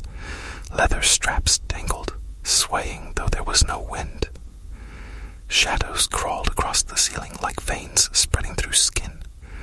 A memory surfaced, one he didn't recognize as his own. A room, needles, screaming, doctors whispering about containment. His hands began to shake. They weren't his hands, they were thinner, bruised. A hospital bracelet tightened around his wrist. Patient name, Daniel Mercer. Admitted October 12th, 1978. Diagnosis, acute paranoid psychosis. Status, transferred to Ward C. No, he whispered, that's not possible. The metal door creaked open. Inside was not a room, but a stairwell descending into darkness that seemed to swallow the beam of his flashlight whole. The knocking now came from below, slow, patient, waiting. The voice returned, softer now. You never left. The hallway behind him dissolved into crumbling brick, ceiling shut. The figures in gowns appeared again, closer this time, their hollow eyes fixed on him with something like pity. One raised a trembling finger and pointed down the stairs. Daniel felt his legs move without permission. Step by step, he descended. The air grew colder, heavier, pressing against his chest until breathing felt optional. At the bottom was a small chamber with padded walls, except the padding was torn open, revealing not foam but writhing darkness underneath, shifting like a nest of living shadows. In the center stood a single chair with restraints, fresh restraints. The knocking stopped. Silence rang in his ears. The layered voice spoke one final time, now from inside his skull. Treatment resumes. The restraints snapped shut around his wrists and ankles, though no hands touched him. The flashlight rolled across the floor and went out. Days later, a group of urban explorers wandered into Blackwood State Hospital. They found no sign of Daniel Mercer. But in Ward C, beneath decades of dust, they discovered a new patient file resting neatly on a desk. The ink was still wet. Subject returned voluntarily. Condition deteriorating. Reports hearing knocking in the walls.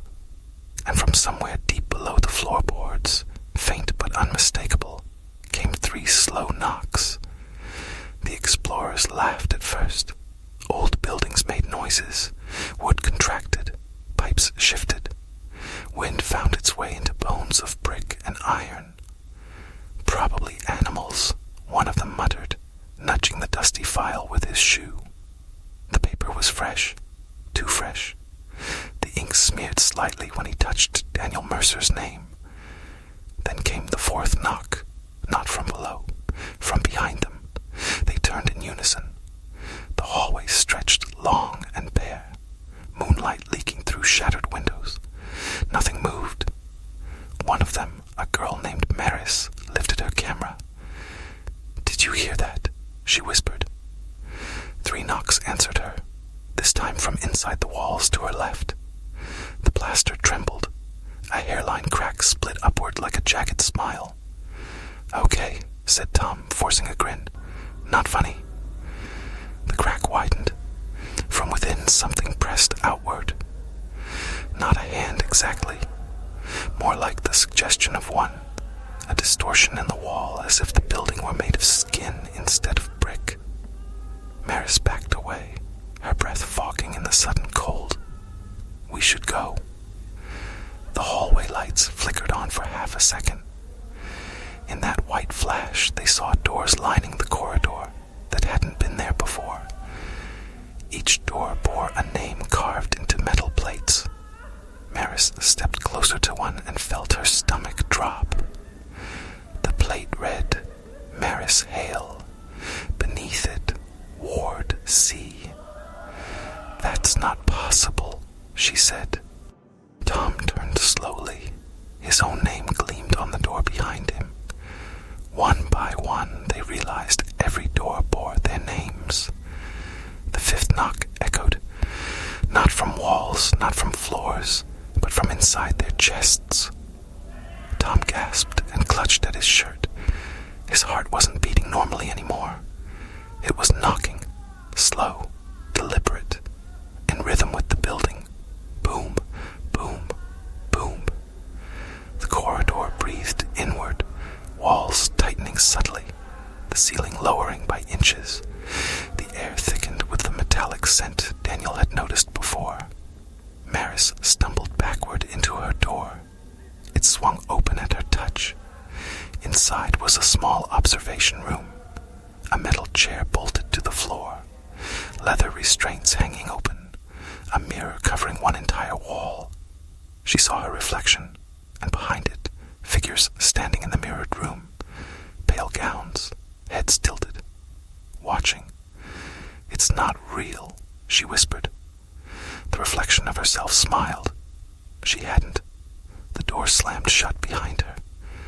In the hallway, Tom pounded on her door, shouting her name. The wood absorbed the sound like flesh swallowing a blade. The 6th knock shook the building. Plaster rained from the ceiling. The other explorers were gone. Their doors stood open now, dark interiors yawning like throats. Tom staggered backward as the corridor stretched impossibly long, perspective bending until the far end disappeared into blackness. The intercom crackled overhead, though no wires connected it to anything. A voice filtered through, layered, overlapping, the same chorus Daniel had heard. "New admissions processed. Treatment resumes." Maris screamed from inside her room. Tom turned just in time to see her reflection in the observation window. Not restrained, but standing calmly beside the figures in gowns. Watching him, her real body thrashed in the chair, straps tightening around her wrists. The reflection raised a finger to its lips. Silence. The 7th knock came from the floor beneath Tom's feet. The tiles split open, revealing not concrete, but a dark stairwell descending into a place that swallowed light whole. Cold air rushed upward, carrying whispers. Names, so many names. Tom tried to run. The hallway folded in on itself, looping impossibly. Every turn led back to the stairwell. The knocking stopped. The silence was worse. Then gently, kindly, the voice spoke again. "You heard it too. That's why you came." Tom felt a memory that wasn't his seep into his mind. White coats, syringes, padded rooms. The sense of being watched, of something beneath the building, not trapped, but waiting, feeding. The hospital wasn't haunted, it was hungry. It didn't keep patients inside, it absorbed them. Their fears, their delusions, their fractured thoughts became mortar between its bricks. Their paranoia strengthened its walls. Their terror fed whatever lived beneath ward. See, Maris's screams faded into soft knocking. In rhythm, Tom stepped backward toward the stairwell despite himself. His heart answered the building's pulse. Boom, boom, boom. Down below, something shifted, not moving through space, but moving closer in awareness, as if it had noticed him specifically. The final thing Tom saw before the darkness swallowed him was the rusted sign outside the hospital, visible through a cracked window. The name had changed. It no longer read Blackwood State Hospital.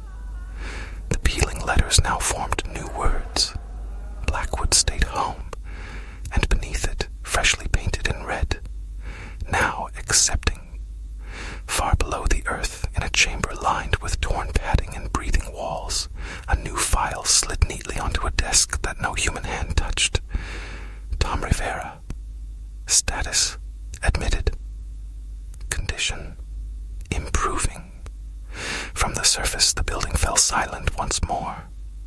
Empty, abandoned, waiting for the next curious soul to hear the knocking and mistake it for plumbing.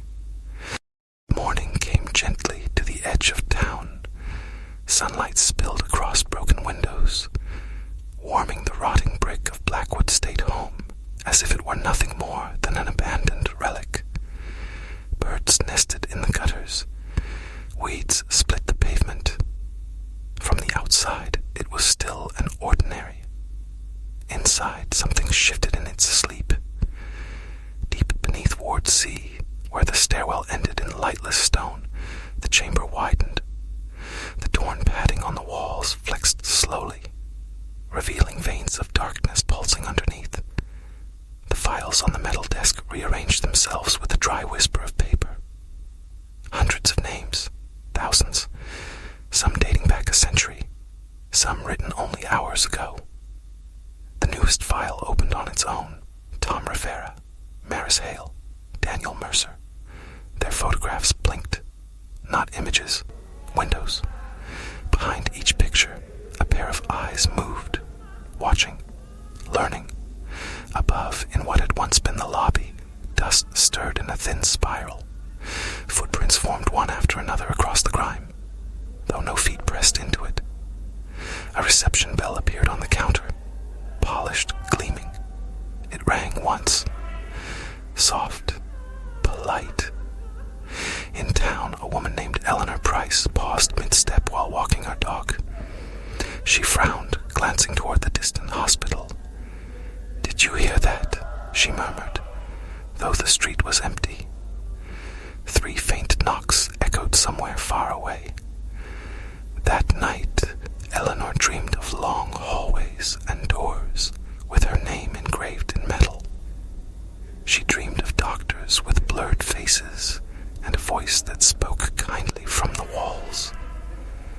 "We can help you," it said. "You've been unwell."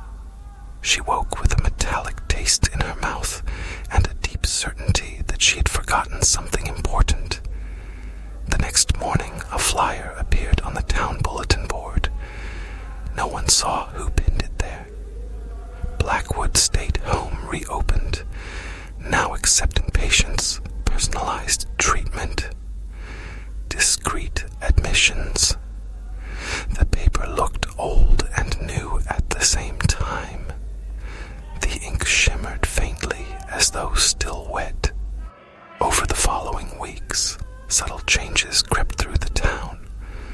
People reported knocking in their homes, always 3 times, always from inside the walls. Pets refused to enter certain rooms. Radios crackled with static that almost sounded like whispering. A few residents began sleepwalking. They were found standing on the sidewalk at night, facing the distant silhouette of the hospital with blank expressions. One by one, they began to disappear. Not dramatically, not violently. They simply packed small bags and left notes for family members. Voluntary admission, the note said in identical handwriting. I need treatment. No cars were seen driving up the hill. No lights flickered on in the building. Yet the files below multiplied. The chamber beneath Ward C expanded again. Its breathing deeper now, steadier. The darkness within it had texture. Layered thoughts, fractured memories. Fears braided together into something aware. It had learned how to reach beyond brick. It no longer needed visitors to step inside. It could knock from anywhere. In Eleanor's house, the knocking grew louder each night. She pressed her ear to the living room wall, trembling. What do you want? She whispered. The wall felt warm. A gentle voice answered, layered and familiar. Only to make you well. The plaster split open softly, like lips parting. Beyond it was not wiring or insulation, but a softly lit corridor lined with doors. Her name gleamed from one of them. Eleanor stepped forward without resistance. The wall sealed behind her seamlessly. Her dog barked at empty space until its voice gave out. By the end of the month, the town felt quieter, less crowded. Real estate signs appeared on lawns. Streets emptied.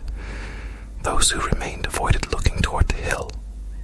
But sometimes, late at night, they saw lights glowing faintly in the hospital windows, warm and welcoming. The rusted sign out front shed its last flakes of decay. The letters straightened. Fresh paint gleamed.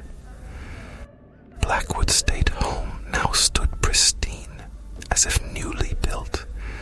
The doors at its entrance slowly creaked open.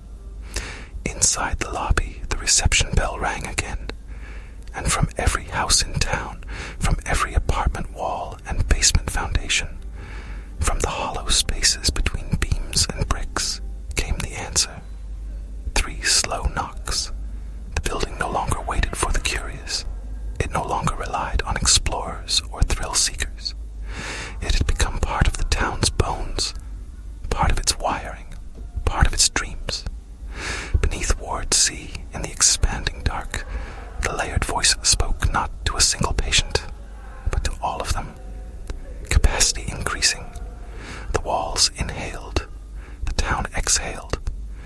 And somewhere, far beyond the edge of that fading map dot, another abandoned hospital felt something stir within its own foundation. A faint echo traveling through soil and stone. A blueprint being shared in the dark. 3 knocks sounded in its empty halls for the very first time. The echo did not fade. It traveled through soil, through sewer lines, through forgotten tunnels that once carried steam and whispers beneath cities. The second hospital stood hundreds of miles away, condemned after a fire that had officially killed 12 patients and quietly misplaced 19. Its name had long since rotted from its entrance, but the foundation remembered it.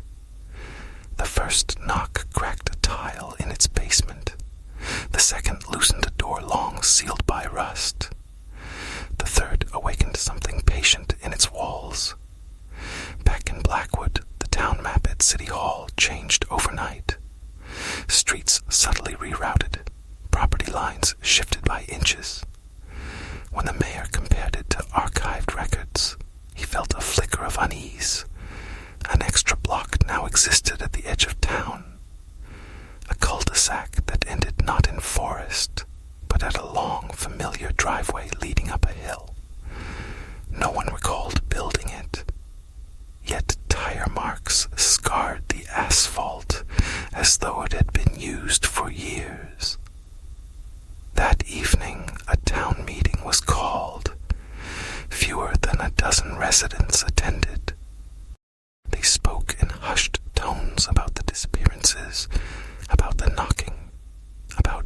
rooms of checkered floors and observation windows. As they argued, the fluorescent lights above them hummed in a low, arrhythmic pulse. Then they synchronized. Boom, boom, boom. Every light flickered in perfect rhythm. A man near the back of the room stood abruptly. His expression softened into something peaceful. "It's not hurting anyone," he said gently. "It's helping." The others stared. His smile widened slightly, not malicious, reassuring. "We were always unwell. It's giving us structure." The doors to the meeting hall locked with a soft click. Outside, the streetlights blinked out one by one, forming a slow procession leading toward the hill. Inside Blackwood State Home, the lobby expanded again. The ceiling stretched higher. The tile floor polished itself. Wheelchairs lined the walls, though no hands pushed them. The reception desk grew longer to accommodate a steady increase in files sliding into place. The bell rang intermittently now, as if greeting arrivals no human eye could see. Beneath Ward C, the chamber no longer resembled a room. It resembled a heart, vast, layered. The torn padding had peeled away entirely, revealing a living architecture of shadow and memory. Faces surfaced briefly in its surface like impressions beneath skin. Daniel, Maris, Tom, Eleanor. Their expressions no longer twisted in fear. They looked calm, integrated, their thoughts braided into the greater mass. The entity had learned efficiency. It no longer required physical walls to open. It could unfold inside a person instead. Across the country, reports began to surface online. Threads discussing identical dreams, identical knocking, users describing hospitals they had never visited, with corridors that bent incorrectly and doors engraved with their own names. The posts were dismissed as mass suggestion, urban legend, viral horror, until the authors of those posts stopped responding entirely. In the second abandoned hospital, fresh paint now coated the doors. Its basement stairwell descended deeper than architectural plans allowed. 3 new files rested on a desk that had not existed before. Capacity increasing. The phrase replicated itself like a diagnosis spreading through ink. Back in Blackwood, the last town resident tried to leave. She packed her car at dawn, engine trembling as she sped down the only road out. The trees along the highway leaned inward slightly, branches intertwining overhead until daylight thinned to a gray tunnel. Her GPS recalculated. Recalculating. The road curved gently, then sharply, then upward. When the trees parted, she found herself at the base of the hill again.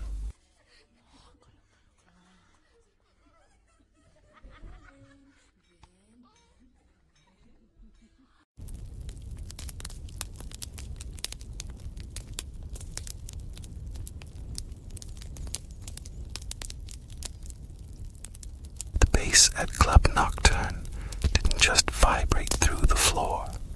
It throbbed like a living pulse beneath it. Every Friday night, the line stretched around the block in Chicago. Eager bodies wrapped in leather and glitter, hungry for sweat and sound. I had been warned about the place, but warnings always feel smaller in daylight. They said the club never closed. They said the music never truly stopped. They said if you went down to the lower level, you might not come back the same. I thought they meant drugs. I wish that was all they meant.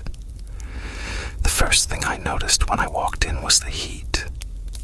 It clung to me, thick and intimate, like breath against my neck. The lights strobed in violent purples and sickly greens, slicing faces into fragments. The DJ booth was empty, and yet the music played.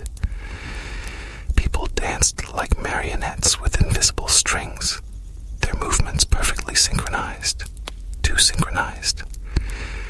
Every drop hit at the exact same second, every spine arched, every head snapped, every mouth opened in silent ecstasy. I tried to laugh it off, blaming the alcohol, but when I stopped moving, I realized something terrible. The floor was still vibrating beneath my shoes, but the rhythm didn't match the song. It was slower, heavier, like a heartbeat far below us. I pushed through the crowd toward the bar. The bartender never blinked. Her smile stretched wide, glossy lips pulled tight as if sewn at the corners. First time, she asked, though her mouth didn't move. The words echoed inside my skull instead. I nodded, unable to speak. "You'll love the drop," the voice inside me whispered. Then the music stopped. Not faded. Stopped. The crowd froze mid-motion, arms raised, hair suspended, drinks hovering inches from lips. The lights cut out, drowning the room in the suffocating dark. And in the silence, I heard it clearly. Boom, boom, boom, the heartbeat from below. The floor split with a wet, cracking sound. A seam opened across the dance floor, oozing a thick black liquid that smelled like rot and perfume. The crowd didn't scream. They smiled, wide, unhinged. Their heads tilted toward me in perfect unison. Their eyes were hollow, like tunnels bored straight through their skulls. "It needs a new rhythm," the bartender's voice hummed inside my mind. Hands gripped my arms from behind, cold, damp, impossibly strong. They dragged me toward the opening. The black liquid wasn't liquid at all. It moved with intention, coiling around my ankles, crawling up my legs like eager fingers. The heartbeat grew faster, syncing with my own panic. My chest pounded, my vision blurred. As they pulled me down into the widening crack, I saw what lay beneath the club. A massive pulsing mass of flesh and speakers fused together. Veins wrapped around subwoofers, bones wired into amplifiers. A monstrous heart embedded in concrete, feeding on sound and sweat and souls. The DJ wasn't missing. The DJ was the heart, and it was failing. I understood then. The dancers weren't guests. They were batteries, and I was fresh. The thing below opened something like an eye, an enormous orb made of writhing cables and blinking LEDs. It focused on me. The music slammed back on. The loudest drop I had ever heard exploded through the building. The crowd began moving again, harder, faster, manic with relief. As the blackness swallowed me whole, I felt my ribs crack open, not from pressure, but from inside. My own heartbeat was being pulled from my chest, stretched into bass, amplified into eternity. And somewhere above, under the flashing lights of Club Nocturne, someone new stepped through the doors, feeling the floor tremble beneath their feet. The moment my heart was torn from me, I expected death. Instead, I felt expansion. My pulse didn't stop. It multiplied. It echoed through cables, through concrete, through the writhing architecture of the thing beneath Club Nocturne. I was no longer falling. I was everywhere.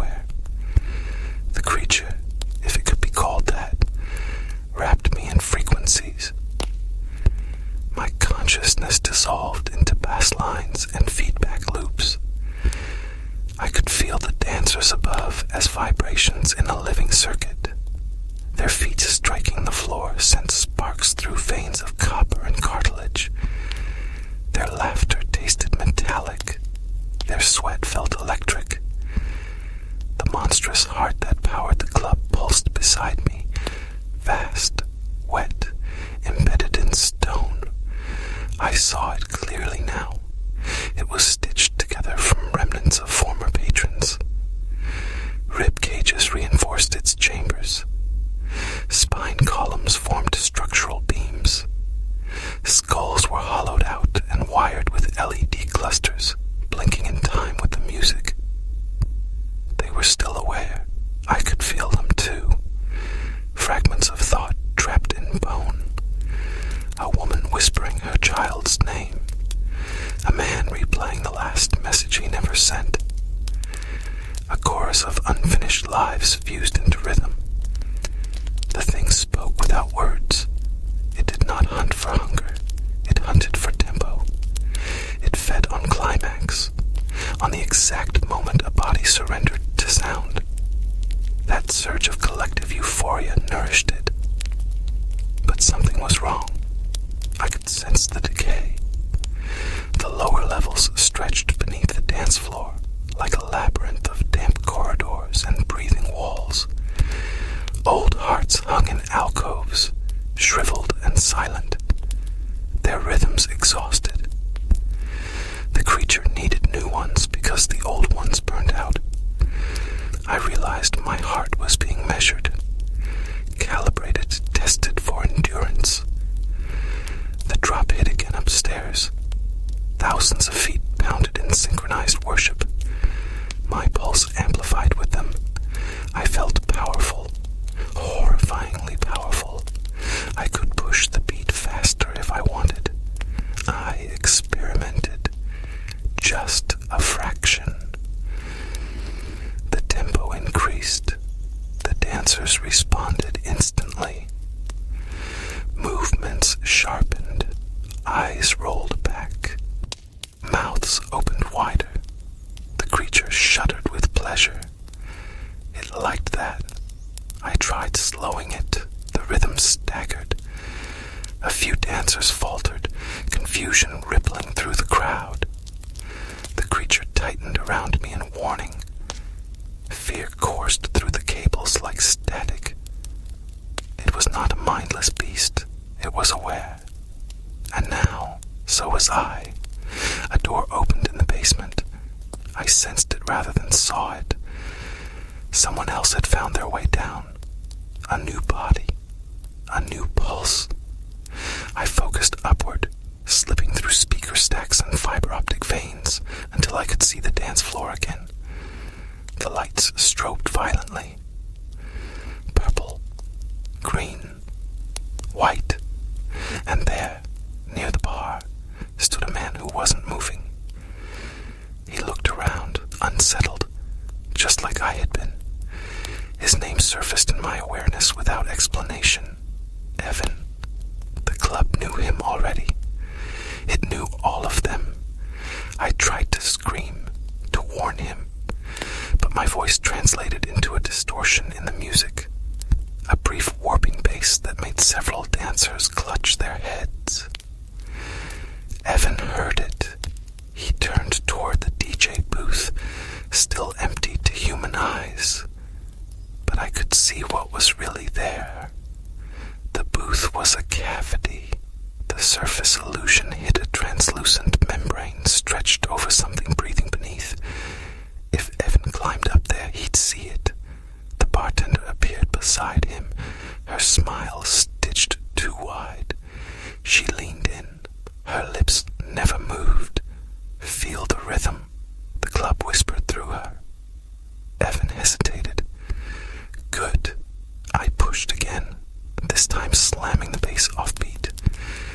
The entire room convulsed in confusion. Dancers collided. Drinks shattered. The creature roared in subsonic rage. It constricted around my essence, compressing my consciousness until I felt myself fragmenting. You belong to the drop, it seemed to say. You are the drop. But I had learned something in those moments of control. The club depended on synchronization. It thrived on unity. If I could break the pattern long enough, the lower corridors trembled. Old hearts began to flicker as I sent erratic pulses through the system. Chaos rippled upward. The lights malfunctioned, flashing blinding white instead of ultraviolet glamour. For a split second, everyone saw the truth. The walls weren't painted black. They were layered with something organic. The ceiling dripped slowly as if sweating. The floor beneath the dancer's shoes was faintly translucent, and beneath it shapes moved. The music collapsed into a shriek of feedback. Panic replaced ecstasy. Screams erupted, real screams this time. The creature recoiled, starving without their synchronized pleasure. I felt its panic mirror my own. It began pulling energy directly from the fused hearts below, draining the remnants of those trapped souls. I heard them cry out as they dimmed. One by one, lights in skulls flickered out. I couldn't let it feed on them. I did the only thing left. I forced my heartbeat to spike, faster and faster beyond safe limits. The tempo skyrocketed into something undanceable, a violent mechanical assault. The speakers blew in bursts of smoke. The dance floor cracked deeper. The illusion shattered completely.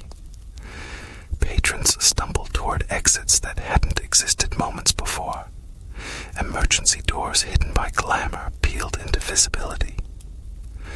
Evan ran. He didn't look back. The bartender's face split open vertically, revealing cables instead of bone. But even she faltered as the rhythm destabilized. The creature shrieked, a tectonic groan shaken foundations across Chicago. Outside, windows shattered in nearby buildings. Car alarms wailed. I felt myself burning out. My pulse wasn't meant for this strain. The massive heart beside me began to rupture, fissures spreading across its stitched chambers. Black fluid gushed through the corridors. The dancers fled in waves, pouring into the streets, dazed and sobbing. The club tried to seal the exits, but without synchronized energy, its mechanisms faltered. I slowed the beat abruptly, then stopped it completely. Silence. Absolute silence. The creature convulsed. The great heart collapsed inward, imploding into a mass of inert tissue and sparking wires. The lights died. The breathing walls hardened into lifeless concrete. I felt gravity return to me. Not physical gravity, but the gravity of being singular again. I was shrinking, condensing.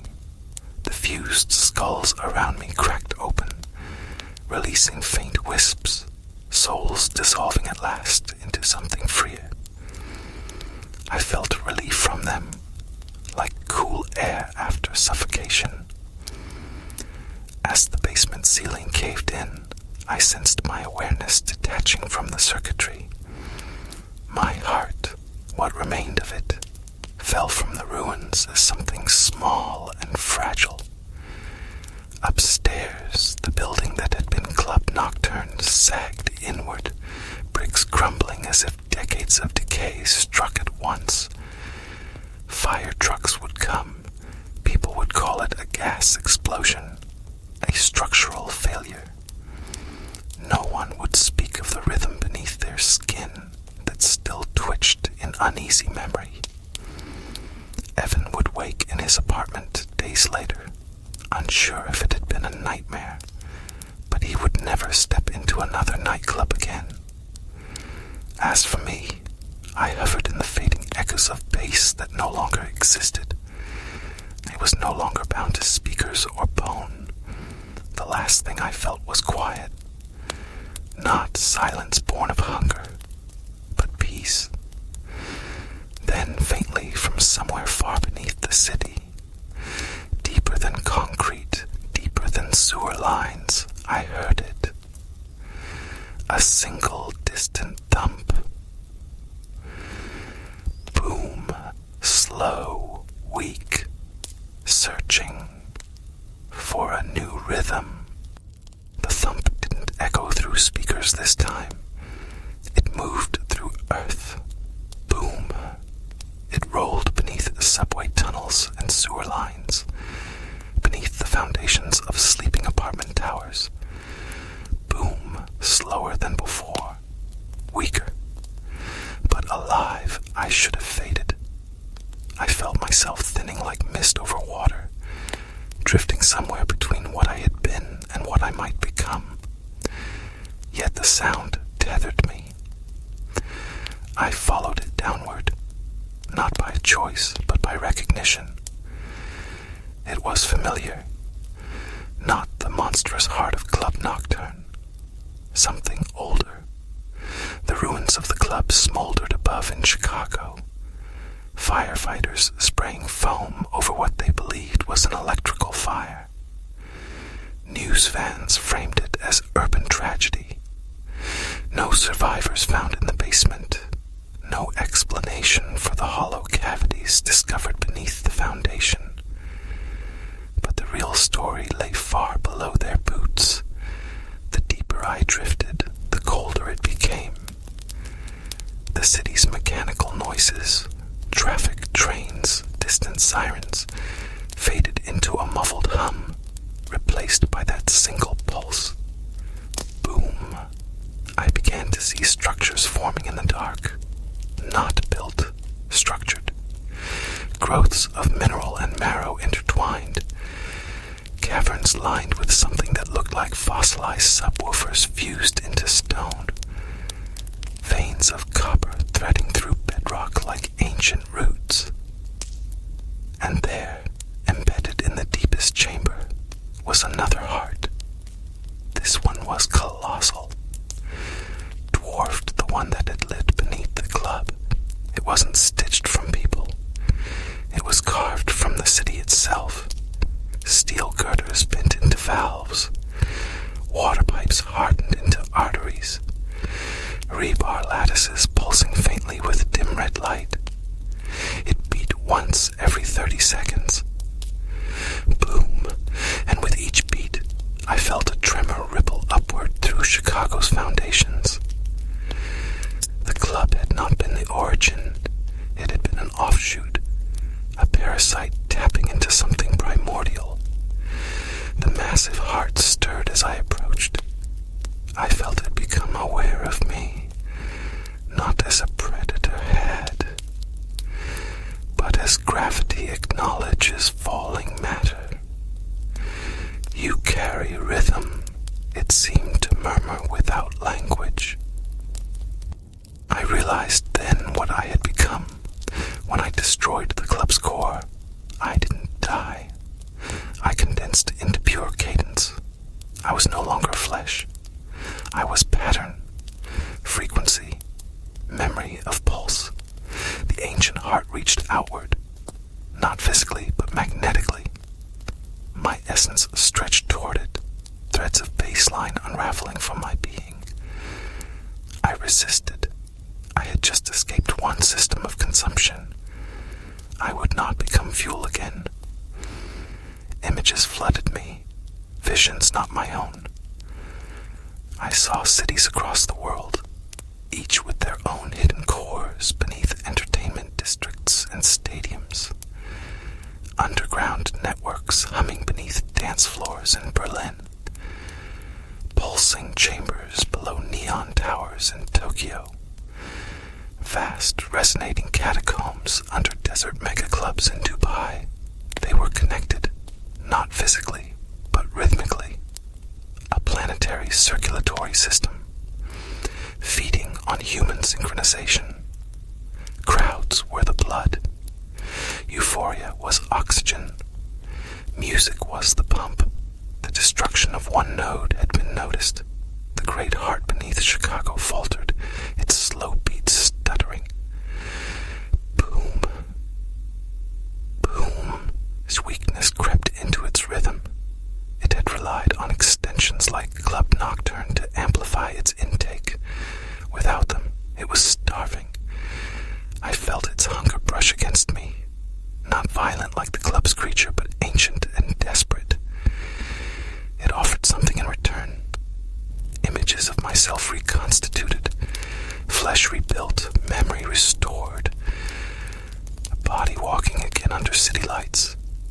All I had to do was merge, lend it my refined cadence, help it recalibrate. The temptation hurt. I remembered warmth, skin, breath, but I also remembered the fused skulls, batteries of dancers trained for tempo. I drifted closer, not to surrender, but to understand. As I neared the heart's surface, I saw faces within its metal curves, not trapped like before, more like impressions, echoes of every synchronized crowd the city had ever held, jazz halls from the 1920s, warehouse raves from the 90s, underground punk shows where bodies slammed together in chaotic unity. Humanity had always gathered to move as one. The heart hadn't created that. It had grown from it, a byproduct of collective rhythm. Given enough time, enough synchronized nights, something beneath the earth had learned to beat back. The heart shuddered again. Boom, so faint it barely moved the cavern dust. If it died, what would happen? Would cities above lose something intangible? Would gatherings feel hollow? Or would humanity finally dance only for itself? The silence stretched long between beats. I made a decision. I would not feed it, but I would not let it starve in the dark either. I threaded a fragment of myself downward. Not my core, not my consciousness, just a sliver of structured rhythm. A seed. It touched the surface of the ancient heart and dissolved into it. The response was immediate. Boom, stronger. The cavern trembled, pebbles skittering across stone. But the beat did not accelerate into hunger. It remained slow, deliberate, controlled. I felt no chains latch onto me, no attempt to absorb my entirety. The great heart had learned from the collapse of its offspring. It did not need to gorge. It needed balance. I withdrew, lighter now, but still whole. Above ground, months passed. A new building eventually rose where Club Nocturne once stood. Not a nightclub, a community art space. Live bands played there sometimes. Small crowds, genuine laughter. No overwhelming bass, no synchronized frenzy. The ancient heart beneath the city continued its slow, measured pulse. Boom, once every 30 seconds, barely noticeable. Unfed by exploitation. Sustained only by natural gatherings, concerts in parks, weddings, street festivals where joy rose organically instead of being engineered. I drifted between layers of existence, no longer trapped, no longer fully human. I listened to cities across the globe. Some hearts still thundered too fast, swollen with overindulgence. Others had withered into silence. Perhaps one day I would travel to them, a quiet correction in their circuitry. But for now, beneath Chicago, the rhythm was steady, not hungry, monstrous, just present. And sometimes late at night, when crowds gather and music swells naturally, a subtle harmony threads through the sound, an unseen guardian ensuring the drop never demands a sacrifice again. For a while, balance held. The slow heartbeat beneath Chicago pulsed like a distant drum in a forgotten ritual. Measured, patient, restrained, I drifted through alleyways and rooftops as something between wind and waveform. I could feel gatherings before they happened. A wedding reception in Pilsen, laughter rising in uneven bursts. A jazz trio playing under dim lights in Bronzeville, improvised rhythms that never repeated the same way twice. A group of teenagers with a portable speaker near the lake, dancing badly, beautifully, out of sync. The ancient heart answered each with a faint warmth, but it did not lunge. It did not feed. It simply resonated. Boom, soft, approving. I began to think the worst was over. Then I felt it again, not beneath Chicago, beyond it. A sharp, accelerated pounding. Too fast, too synchronized, too hungry. It wasn't the deep planetary rhythm I had glimpsed before. It was closer, closer than Berlin, closer than Tokyo. It was in the suburbs. An abandoned shopping mall slated for demolition had reopened unofficially under a new name, Pulse Point. Pop-up events, advertised through encrypted invites. No official records, thousands attending. I didn't need to see the flyers to know what was happening.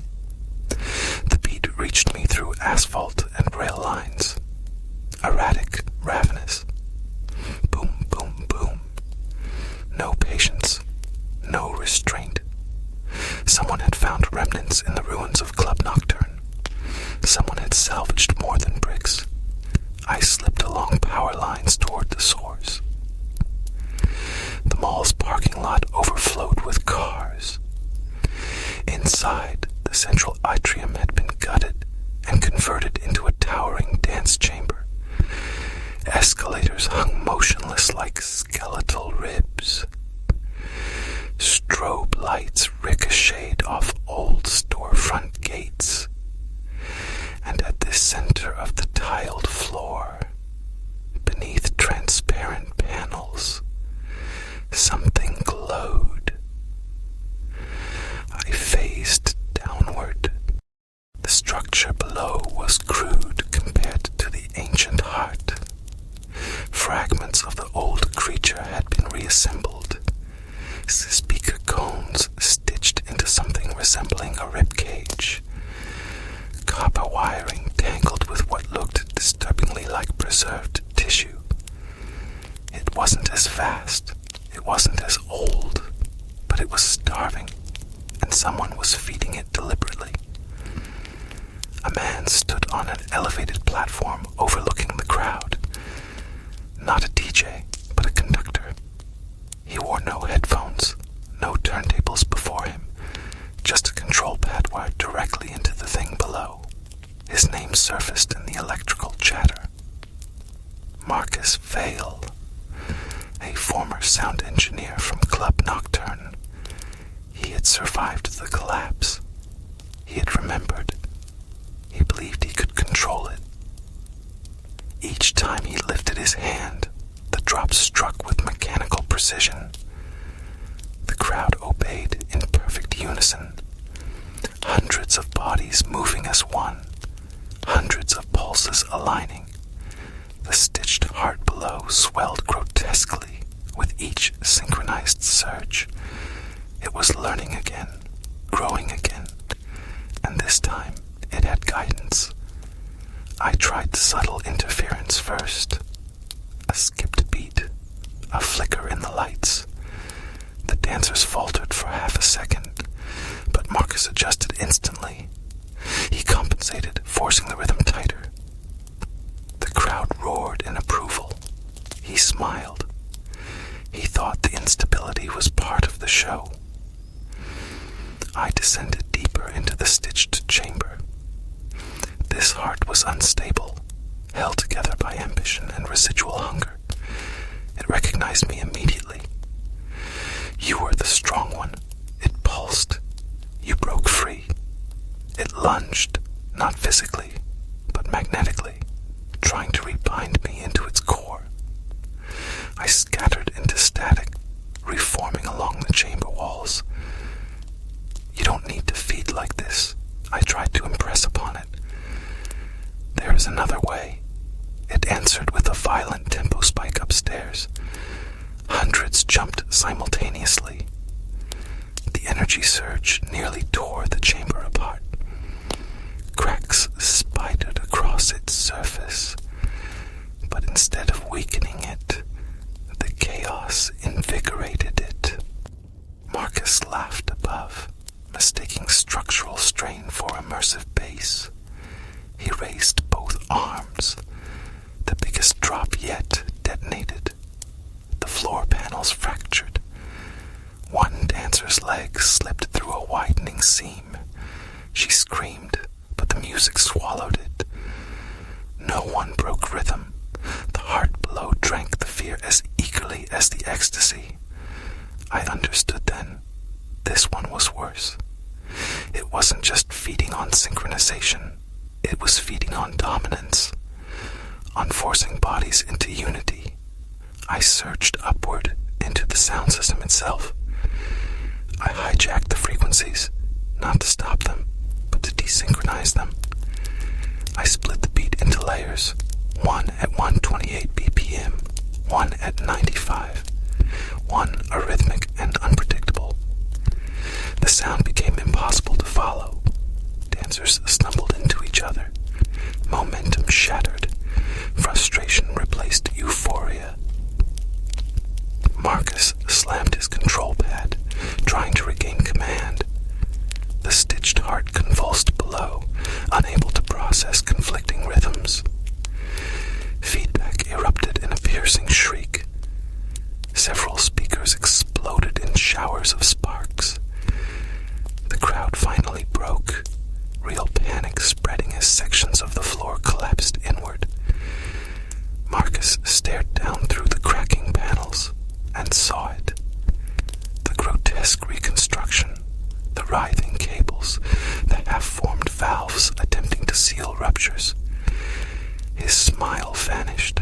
No, he whispered, as if betrayed. The heart tried one final desperate pull, grabbing for me, for the fleeing dancers, for any pulse it could claim. I did not let it. I dove straight into its unstable center and released every fragment of chaotic rhythm I had learned since my transformation. Not fast, not slow, not unified. A storm of human irregularity. The chamber ruptured, concrete gave way. The stitched heart tore itself apart from internal contradiction. Upstairs, the atrium floor caved in entirely, swallowing the control platform. Marcus fell with it, not into consumption, but into rubble and dust. The music died mid-drop. Silence rushed in like cold air. Fire alarms wailed. Sprinklers activated. Crowds fled through shattered glass doors into the night. I hovered above the wreckage as emergency sirens approached. The remnants of the stitched heart twitched weakly, then stilled. No deeper ancient pulse answered it. The great heart beneath Chicago remained slow and steady. Boom, unmoved, untempted. I lingered until the last ember of unnatural rhythm faded. Marcus survived. He would tell investigators it was an experimental subwoofer malfunction. No one would believe the rest. He would never try again. As dawn bled across the cracked parking lot, I drifted upward once more. The world was quieter now, not silent, but honest.